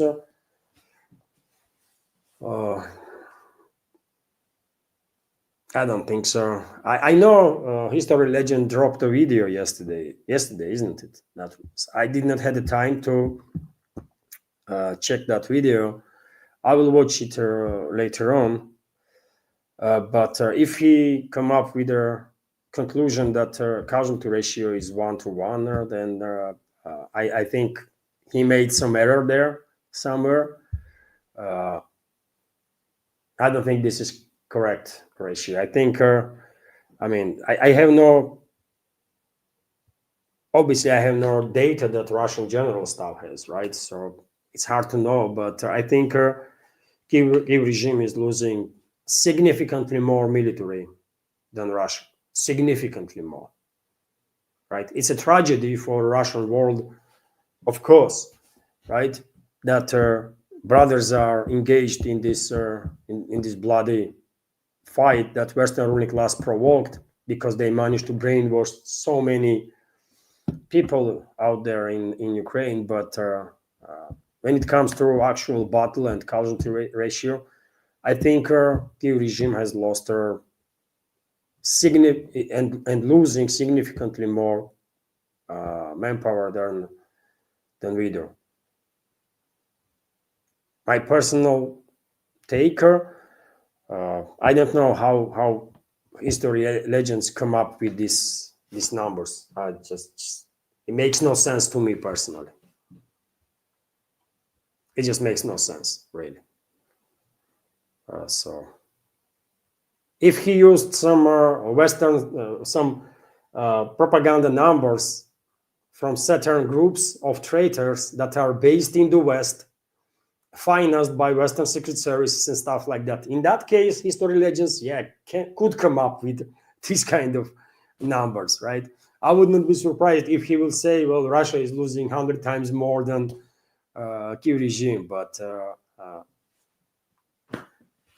I don't know, man, on what his numbers are based. It makes no sense. 1-to-1 ratio, no, I don't buy that. And thank you, Scooby, for that super chat and the $2 donation, and for the third super chat and $2 donation also. But I have to, I cannot highlight the comment itself because members of our community from YouTube are gonna kill us all, kill both of us. So let me exercise restraint in that case.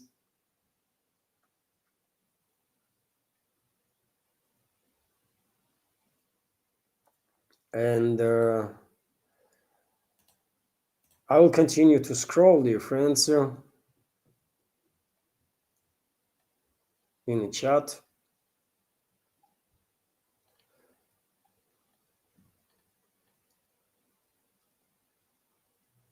I see capital letters and I spot their comments right away. Watcher, woman on their wall, commenting, all the media is bullshit. I agree with you 100%. I agree with you 100%. MSM is a BS, right? Full of nonsense. And not just in the West, by the way. At this point, I will say MSM in this world is just pure propaganda, or mostly propaganda. Let's say this way, will be more accurate. That MSM worldwide is mostly propaganda, and if you actually want to see honest people and hear honest opinions and reports that you can actually check and double check if you want to, it's the only way is alternative media. And I know this. I know that MSM is effed up because I worked in MSM, by the way, right? I worked in leading Georgian news agencies. And I know how media works. I know it from within. And you think why I stopped watching TV, for example, or stuff like that? Because it's, makes no sense, really. Press, in the press, I mean, if you are good with the news, if you are informed enough, then you will manage to go through some media press reporting, right, and distinguish which is the actual information, factual information, and which is the BS, right? Which part is pure propaganda. If you are experienced enough or knowledgeable enough, right? But when it comes to TV, I mean, TV is garbage, man. I don't watch TV for 20 years now. Very rarely. last time I watched TV was on New Year's Eve. I watched movie s lёгким паром. It's a tradition in many families. All out there former Soviet Union, by the way. There is a movie, Soviet era movie, s лёгким паром. I don't know how you say it in English. It's a New Year's movie, right? And I always watch that movie on New Year's Eve. There is a two series of a movie that made in the Soviet Union, and then like 10, 15 years ago, continuation was made, modern one, right? And maybe it's not on the same level. It is not on the same level, unfortunately, as a classic. But it's nice actors there, nice actors, and it's a kind movie, right? And then yeah, I watched that too. And that's the last time I watched TV, by the way, on 31st of January. And before that, I cannot even tell you. Probably previous 31st of January. So TV is total garbage for sure. I think so. My personal opinion on that. And press, if you are good with the news, you can, you can pull out some real news, distinguish some real news and propaganda. But if you are not really familiar with the working with the news and if you don't know what's going on around the world, you might get propagandized very easily. So MSM is BS, absolutely.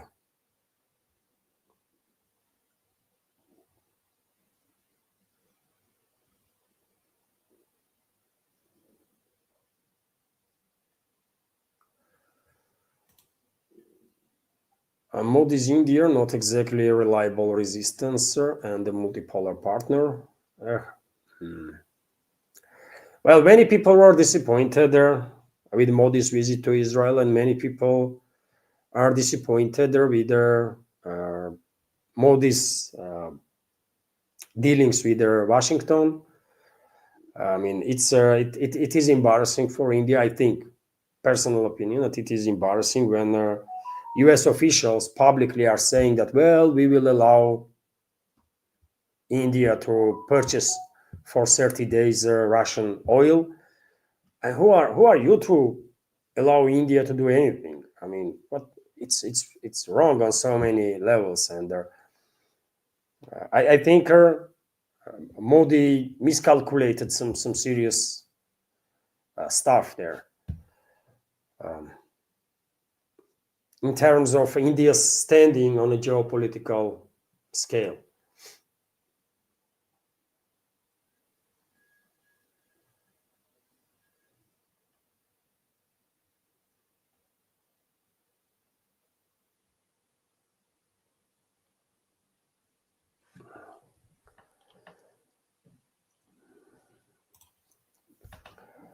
Alexander G is commenting, Trump really did not look at geopolitics on Iran. He is a cultist extremist trying to fulfill prophecy, foreseeing the return of their Messiah by starting Armageddon.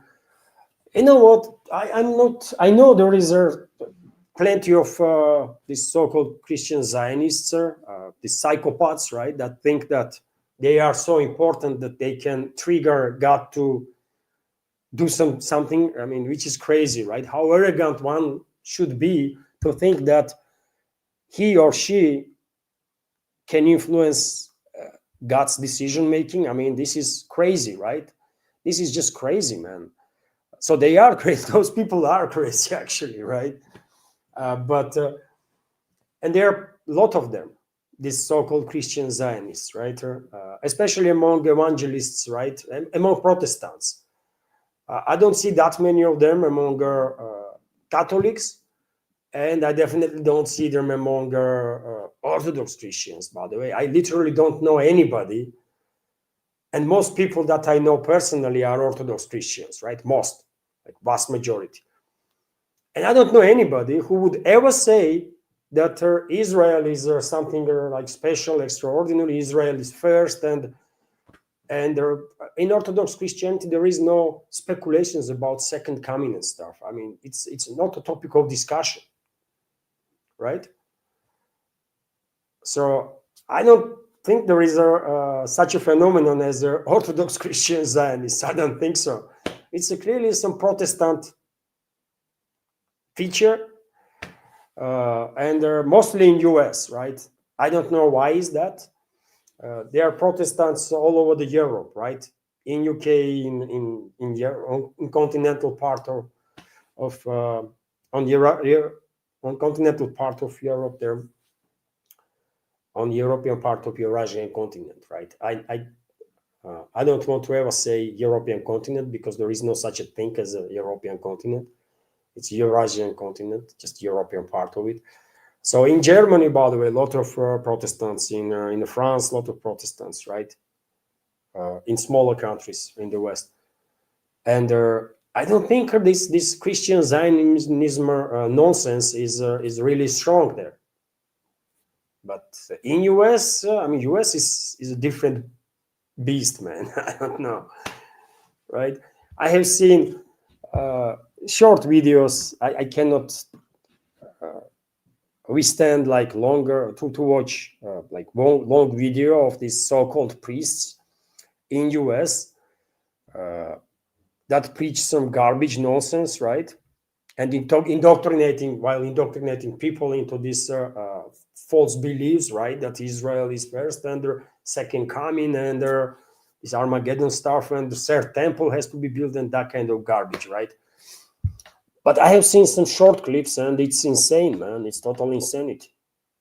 How people can take those people that call themselves a priests to be religious leaders and language that they use, man. The language that they use. It's horrifying. It's horrifying. Honestly, man. Insulting. If any Orthodox priest, by the way, ever says about other people, entire groups of people, by the way, right? No matter which religion, if any Orthodox priest ever says that they all are like deserve to die, or that priest, no, I mean, some measures will be taken by church, man. You cannot talk like that when you are spiritual leader of their community. You cannot use that kind of language, man. And among those so-called Christian Zionist priests, it's anything goes, man. Anything goes. It's insane. Psychopaths, man. And have you seen that Trump and there are some bunch of freaking idiots in the White House, in the Oval Office, pretending to pray or something? It was disgusting, isn't it? It was freaking disgusting, man. You know, who advised them to do this kind of garbage? I don't know, but I mean, praying is very private, right? Very spiritual, very private, and you are pretending to pray like in the Oval Office, some bunch of freaking people that you probably don't even know, right? Don't remember their names and stuff, and fuck it, man, it's crazy. And you are televising this shit, right? To say what to public, that you are so believer or I don't know, man. Idiots, man.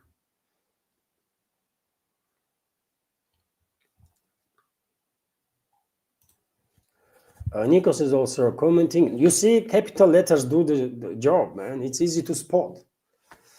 Levon, do you think that Iran targeting that French base in Abu Dhabi out of their blue? No, it was a Russian intelligence, I'm sure of it. Well, I hope so. What can I say, Nikos?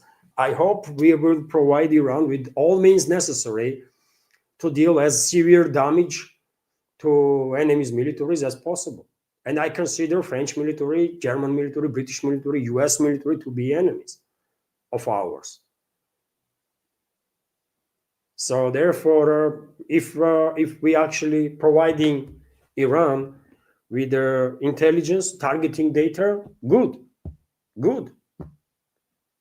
I'm absolutely okay with that. I want revenge to happen, man. We did nothing against Americans, man. We did nothing against Brits. We did nothing against Germans, nothing against French. But they are engaged in this war, and thousands of our citizens died because of their involvement of these countries into this proxy war. So it is obviously like естественно, natural reaction from my side, I think, and from everyone else to be all supportive in terms of revenge, man. So, and longer this conflict continues, I think assistance from Russia will increase too. Assistance to Iran, and I guess China will do the same. I mean,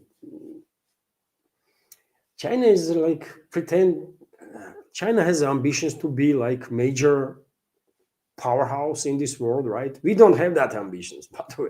Russia has no ambitions to be world's policeman or I don't know, man, major superpower in this world or stuff. No, all we are focused on is our own safety, and therefore, because our own safety requires safety in an immediate neighborhood and stability, that's the area of our interest, right?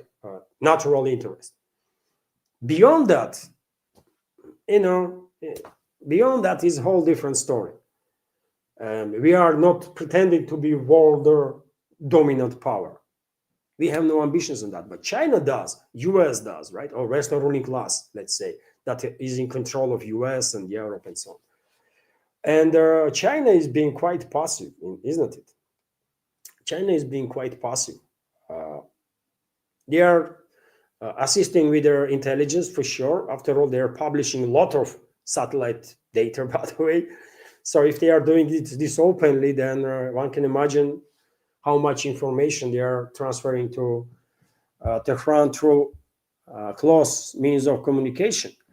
But yet again, man, you are pretending to be like near peer to US, and expectations are therefore different, right? In regards to China, and they did not show up yet. I don't know why. But yeah, we are supporting. Yes, we hopefully we are supporting. Russian ambassador in UK, Kalin, said it directly that we are not neutral, and that says it all, right?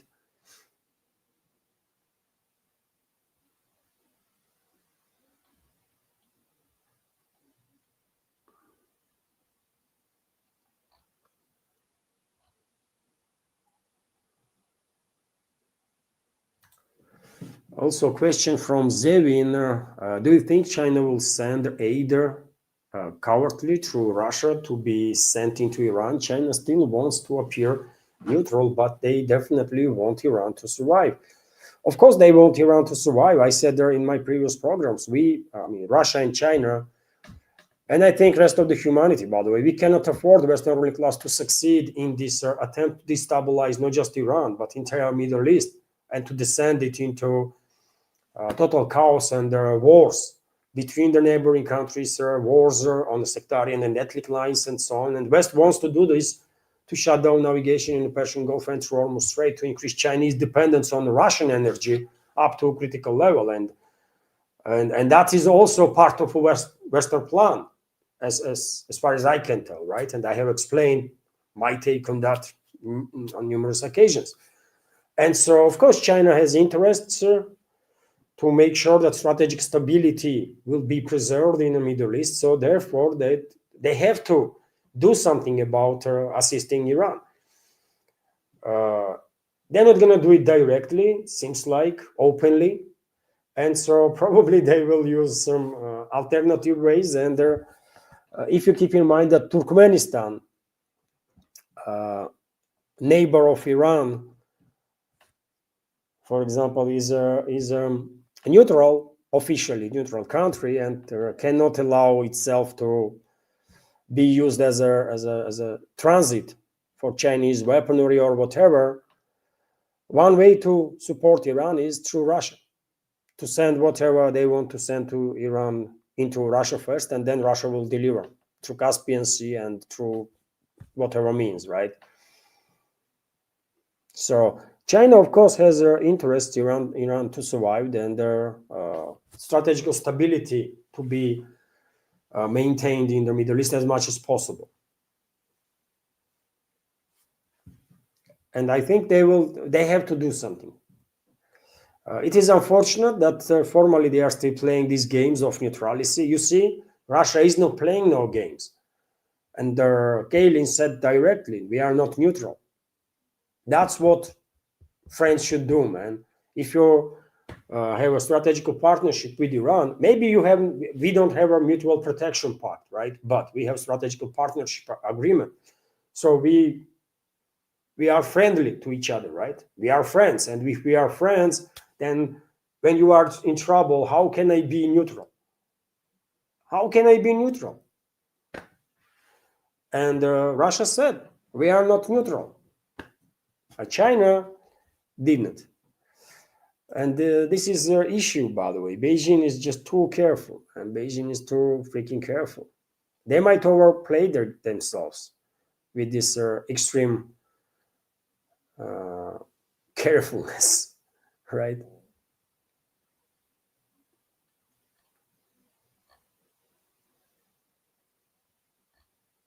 At one point, they have to take a stand, man.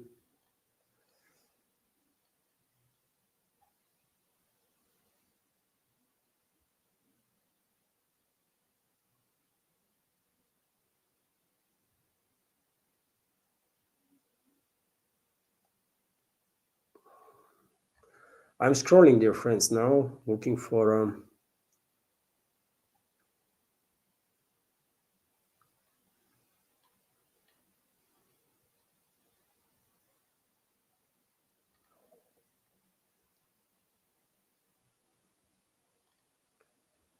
my apologies if I'm gonna miss your if I miss your question. Okay. There is a super chat from Scooby. Let me highlight her, if I may, dear friends. Super chat on Rumble. And dear friends, you can use Rumble feature. I mean, if you are watching on YouTube and want to donate or use super chat, there is a possibility of that on Rumble, where my channel is monetized. On YouTube, channel is not monetized, so there is no such a thing as a super chat. And let me highlight, your friends, this super chat from. It's a serious topic now. Scooby, thank you very much again for your super chat and the $2 donation. Another donation, and Scooby is commenting, YouTube is MSM, no? And YouTube is a propaganda tool for sure. It's not MSM in traditional sense, but YouTube is a propaganda tool for sure for the Western ruling class, and that's why channels with their news and opinions that does not go hand to hand with their Western propaganda are suppressed usually. And if are not suppressed, then question rises why. I mean, that's how it is, right?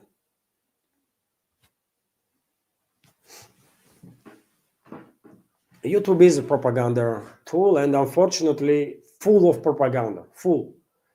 One thing is, I have no issue when someone, let's say some author, is mistaken,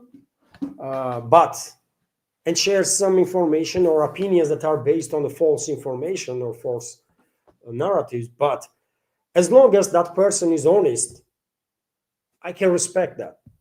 At least this creator is honest, right? But when there is intentional misleading of the people, when there is intentional manipulation of their community, with their mindset of community, opinion of community, that's a pure propaganda, and I cannot respect that, right? None of us can. And unfortunately, YouTube is full with their propaganda, man. packed, right? And there is no honesty there. There is no realness there. Just freaking propaganda. And in some cases, good acting. Some of those creators are freaking good actors, you know. But MSM is a bit different in classical sense, but YouTube is definitely a propaganda tool, and they're not any less effective than MSM.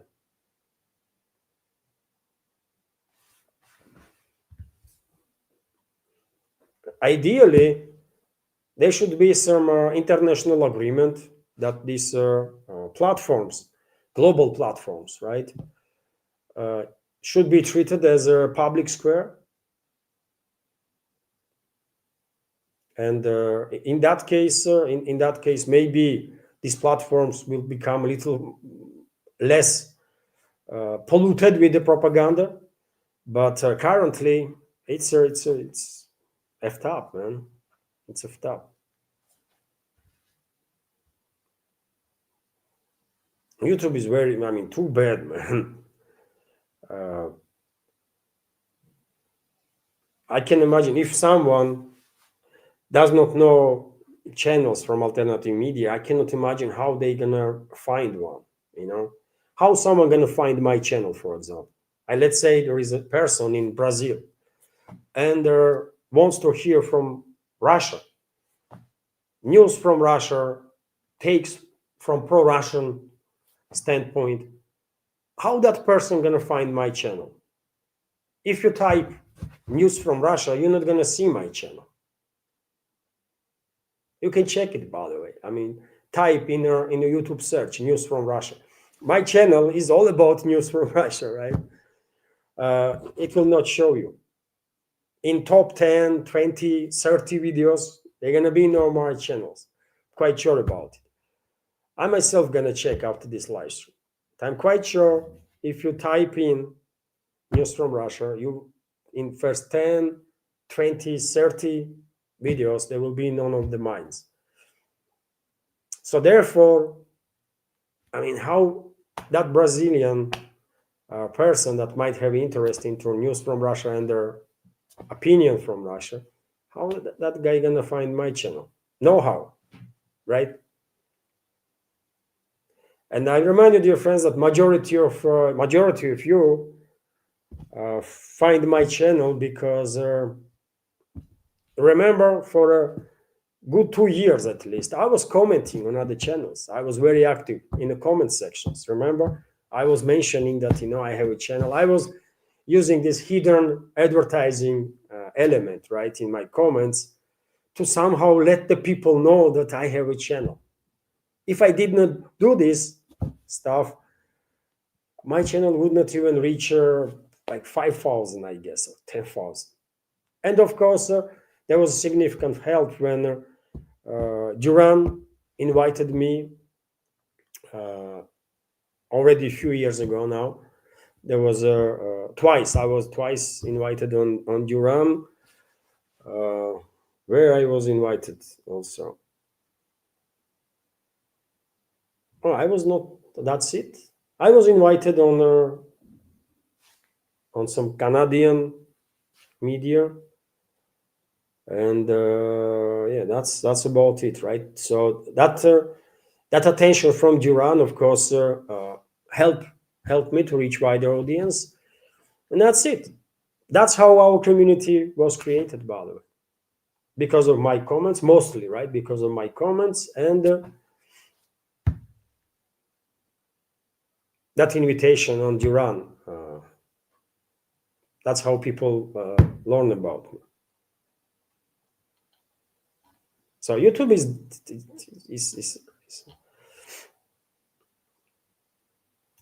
very unfair platform, for sure. And it is a propaganda platform, unfortunately.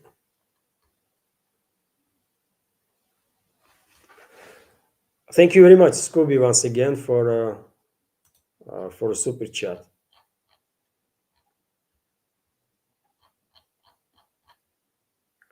And let's scroll.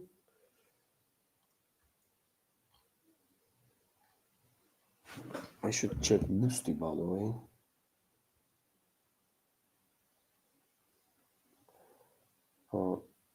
There is nothing on the Boosty. Let me remind you, dear friends, that from tomorrow, a live stream will be visible, but after live stream, full video will be visible only, available only through link, and link will be on my Patreon and Boosty pages.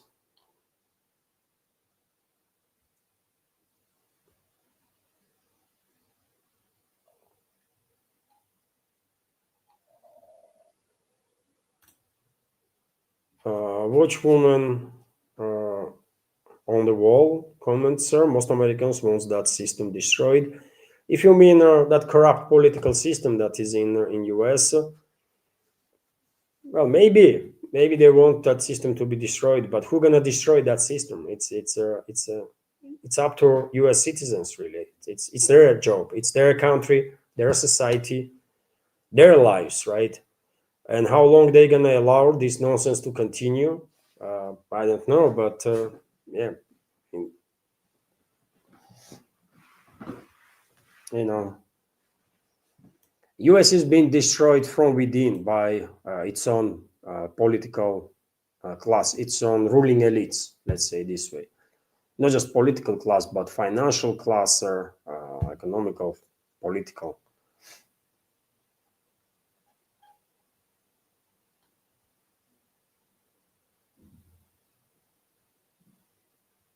Nikos is commenting, acid rain is failing in Tehran.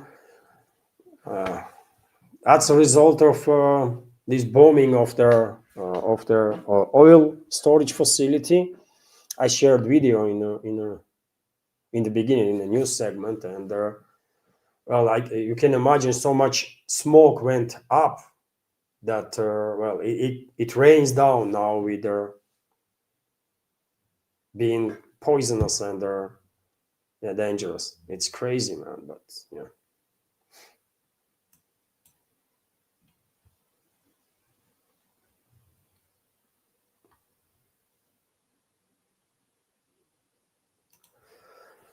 Rampness is commenting, Levon, I don't know if you commented already about India's Modi not rescuing the Iranian Marines from their oil ship hit by the US in front of India. Some were rescued by Sri Lankan.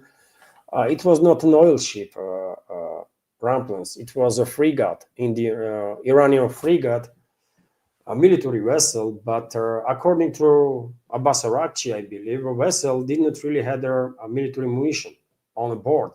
Frigate was participating in naval exercises with India and a number of other countries. Maybe Russian vessel was also present during those maritime exercises. And after maritime exercises, this frigate was not far away. I don't think it was planning to even go back to Persian Gulf. It was stationed not far away from, located not far away from Sri Lanka, and was targeted by US submarine, according to videos and according to reports. 30 to 40 sailors were saved from 130, I believe, that was on board. 30 or 40 were saved by Sri Lanka, and more than 100 were missing. I believe Sri Lankan Coast Guard, emergency services, they rescued bodies of 70 to 80 killed Iranian sailors. And yes, I mean, if anything, when it comes to India, well, Sri Lanka provided assistance, right? So Sri Lanka and India are very closely tied. And but I mean, you know what? Not really. Nowadays, maybe relationships are even worse than it was before, man. I don't know. But what is upsetting? India didn't make a statement condemning this attack. on a warship that was posing no threat to a US, right? To US military assets. That vessel was 2,000 kilometers away from Persian Gulf. And there was no military necessity on part of US to target this vessel and kill so many people. I remind you, dear friends, that UK to nowadays being criticized for sinking cruiser Belgrano of Argentinian Navy during the Falklands War.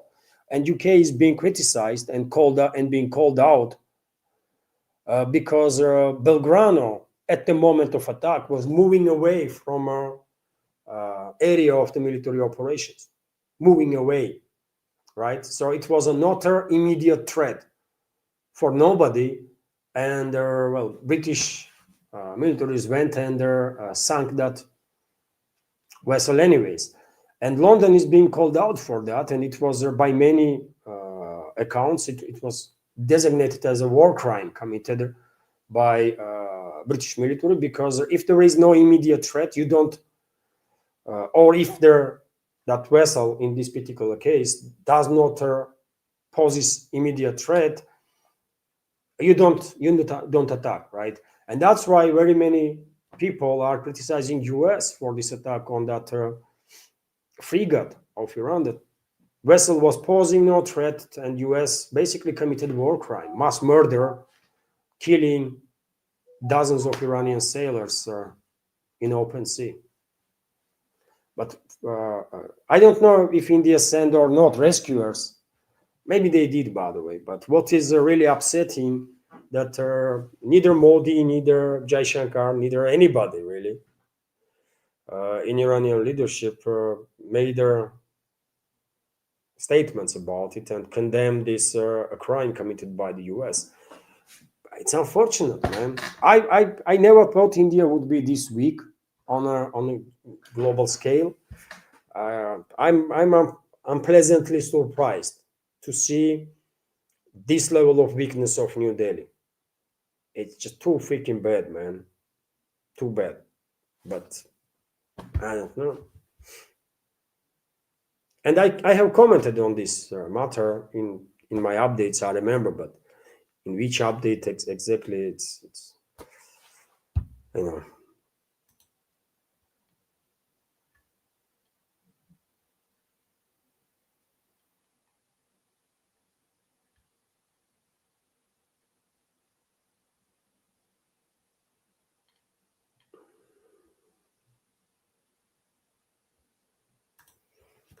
Ramplans is also commenting, does not Iran have Russian S-300 and their S-400? Why they are not stopping their incoming missiles? I don't know about S-400. I don't think Iran has S-400. I think Iran received S-300, and if system is not deployed, it's S-300 is good air defense system, as S-400 is, but in order to have a proper air defense, you need to have this air defense system has to be integrated. And that means you have to have systems that are working on all ranges, right? All ranges. You have to have a sufficient number of radars. It's a complex issue, and I believe Russia offered Iran to help with their integrated air defense, and Tehran refused. They did not take offer, and now S-300 alone, by the way, no matter how good of air defense system it is, S-300 alone not gonna be able to do much, really, isn't it? And so maybe S-300 is somewhere in underground storage facility, because Iranians know, S-300 alone without integrated air defense is vulnerable, right? So they may not deploy it, and they might prefer to use the cheaper air defense systems of domestic production, right? Because if they lose this cheaper version, that produced by Iran or Chinese ones, it's no big of a deal, right? They can replace it, but S300, S400, I don't think they have S400, but even S300, by the way, it's hundreds of millions of dollars each. So maybe they didn't deploy this system. I think they have S300. There was long negotiations, and if I remember correctly, like a year or 2 years ago, deliveries actually take place. But yet again, I have to check this information. I'm not sure, to be honest. Negotiations about S300 took so long between Moscow and Tehran that I'm not even sure that S300 was delivered. I'm not even sure of that. Maybe it was delivered, and who knows, maybe it was destroyed already.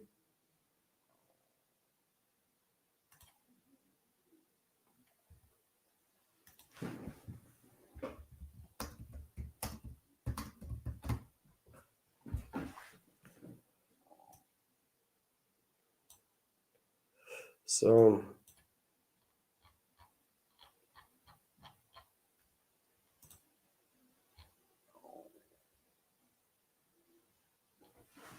and a super chat from Scooby on Rumble. Let me highlight, dear friends. And well, I have to begin finalizing this live stream, dear friends, because younger daughter just wrote to me, are you gonna finish this live stream soon or what? As I said, I promised that we will go for a little walk, and I have to keep my word. So, dear friends, I will highlight now Scooby's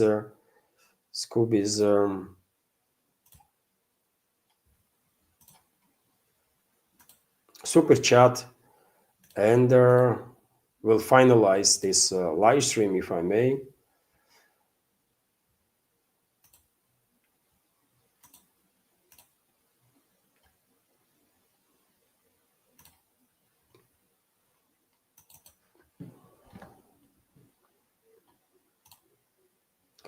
Scooby, thank you very much again for donation, $2 donation, and super chat. And Scooby is commenting, India, please, Trump, can we buy Russian oil again? Yes, I mean, it's a sad, isn't it? It's a sad. It's a sad. I'm quite sure very many Indians are disappointed. I'm quite sure very many citizens there in India are extremely disappointed. But maybe with the current situation, right? Because India deserves to be in a much stronger position. I would love to see India being much more resilient, much stronger, and I don't know why, man. I don't know what happened, but Modi's decisions, recent activity of Modi, is not indicates that India is standing strong, man, and this is just too bad. Yeah, I don't know what happened. I mean, Jai Shankar was very tough, foreign minister of India, very tough when India was criticized from the West. He was never backing down. And lately, you don't really hear from Jai Shankar that much, right? He was kind of sidelined. And, well, Modi's policies, I don't know, man. I just don't get it. Thank you very much, Scooby, for super chat and the donation. And well, if I may, dear friends, I will finalize this live stream on that. As I said, I promised, man, that we will go for a little walker. I should end live stream by 5 o'clock. It's already 5:37. So, okay, dear friends, thank you all for your time. Thank you all for participating. And well, I hope my explanations about schedules and how things gonna work on YouTube and Rumble in regards to my project, my explanation was good enough. In any ways, live streams gonna stay online as long as I'm live, and after live stream ends, videos will be accessible only through that link that you can see on my Patreon and Boost pages. I will explain that again if necessary in future programs. Thank you all, dear friends. Have a wonderful day. Take care, be safe, and see you tomorrow. Bye.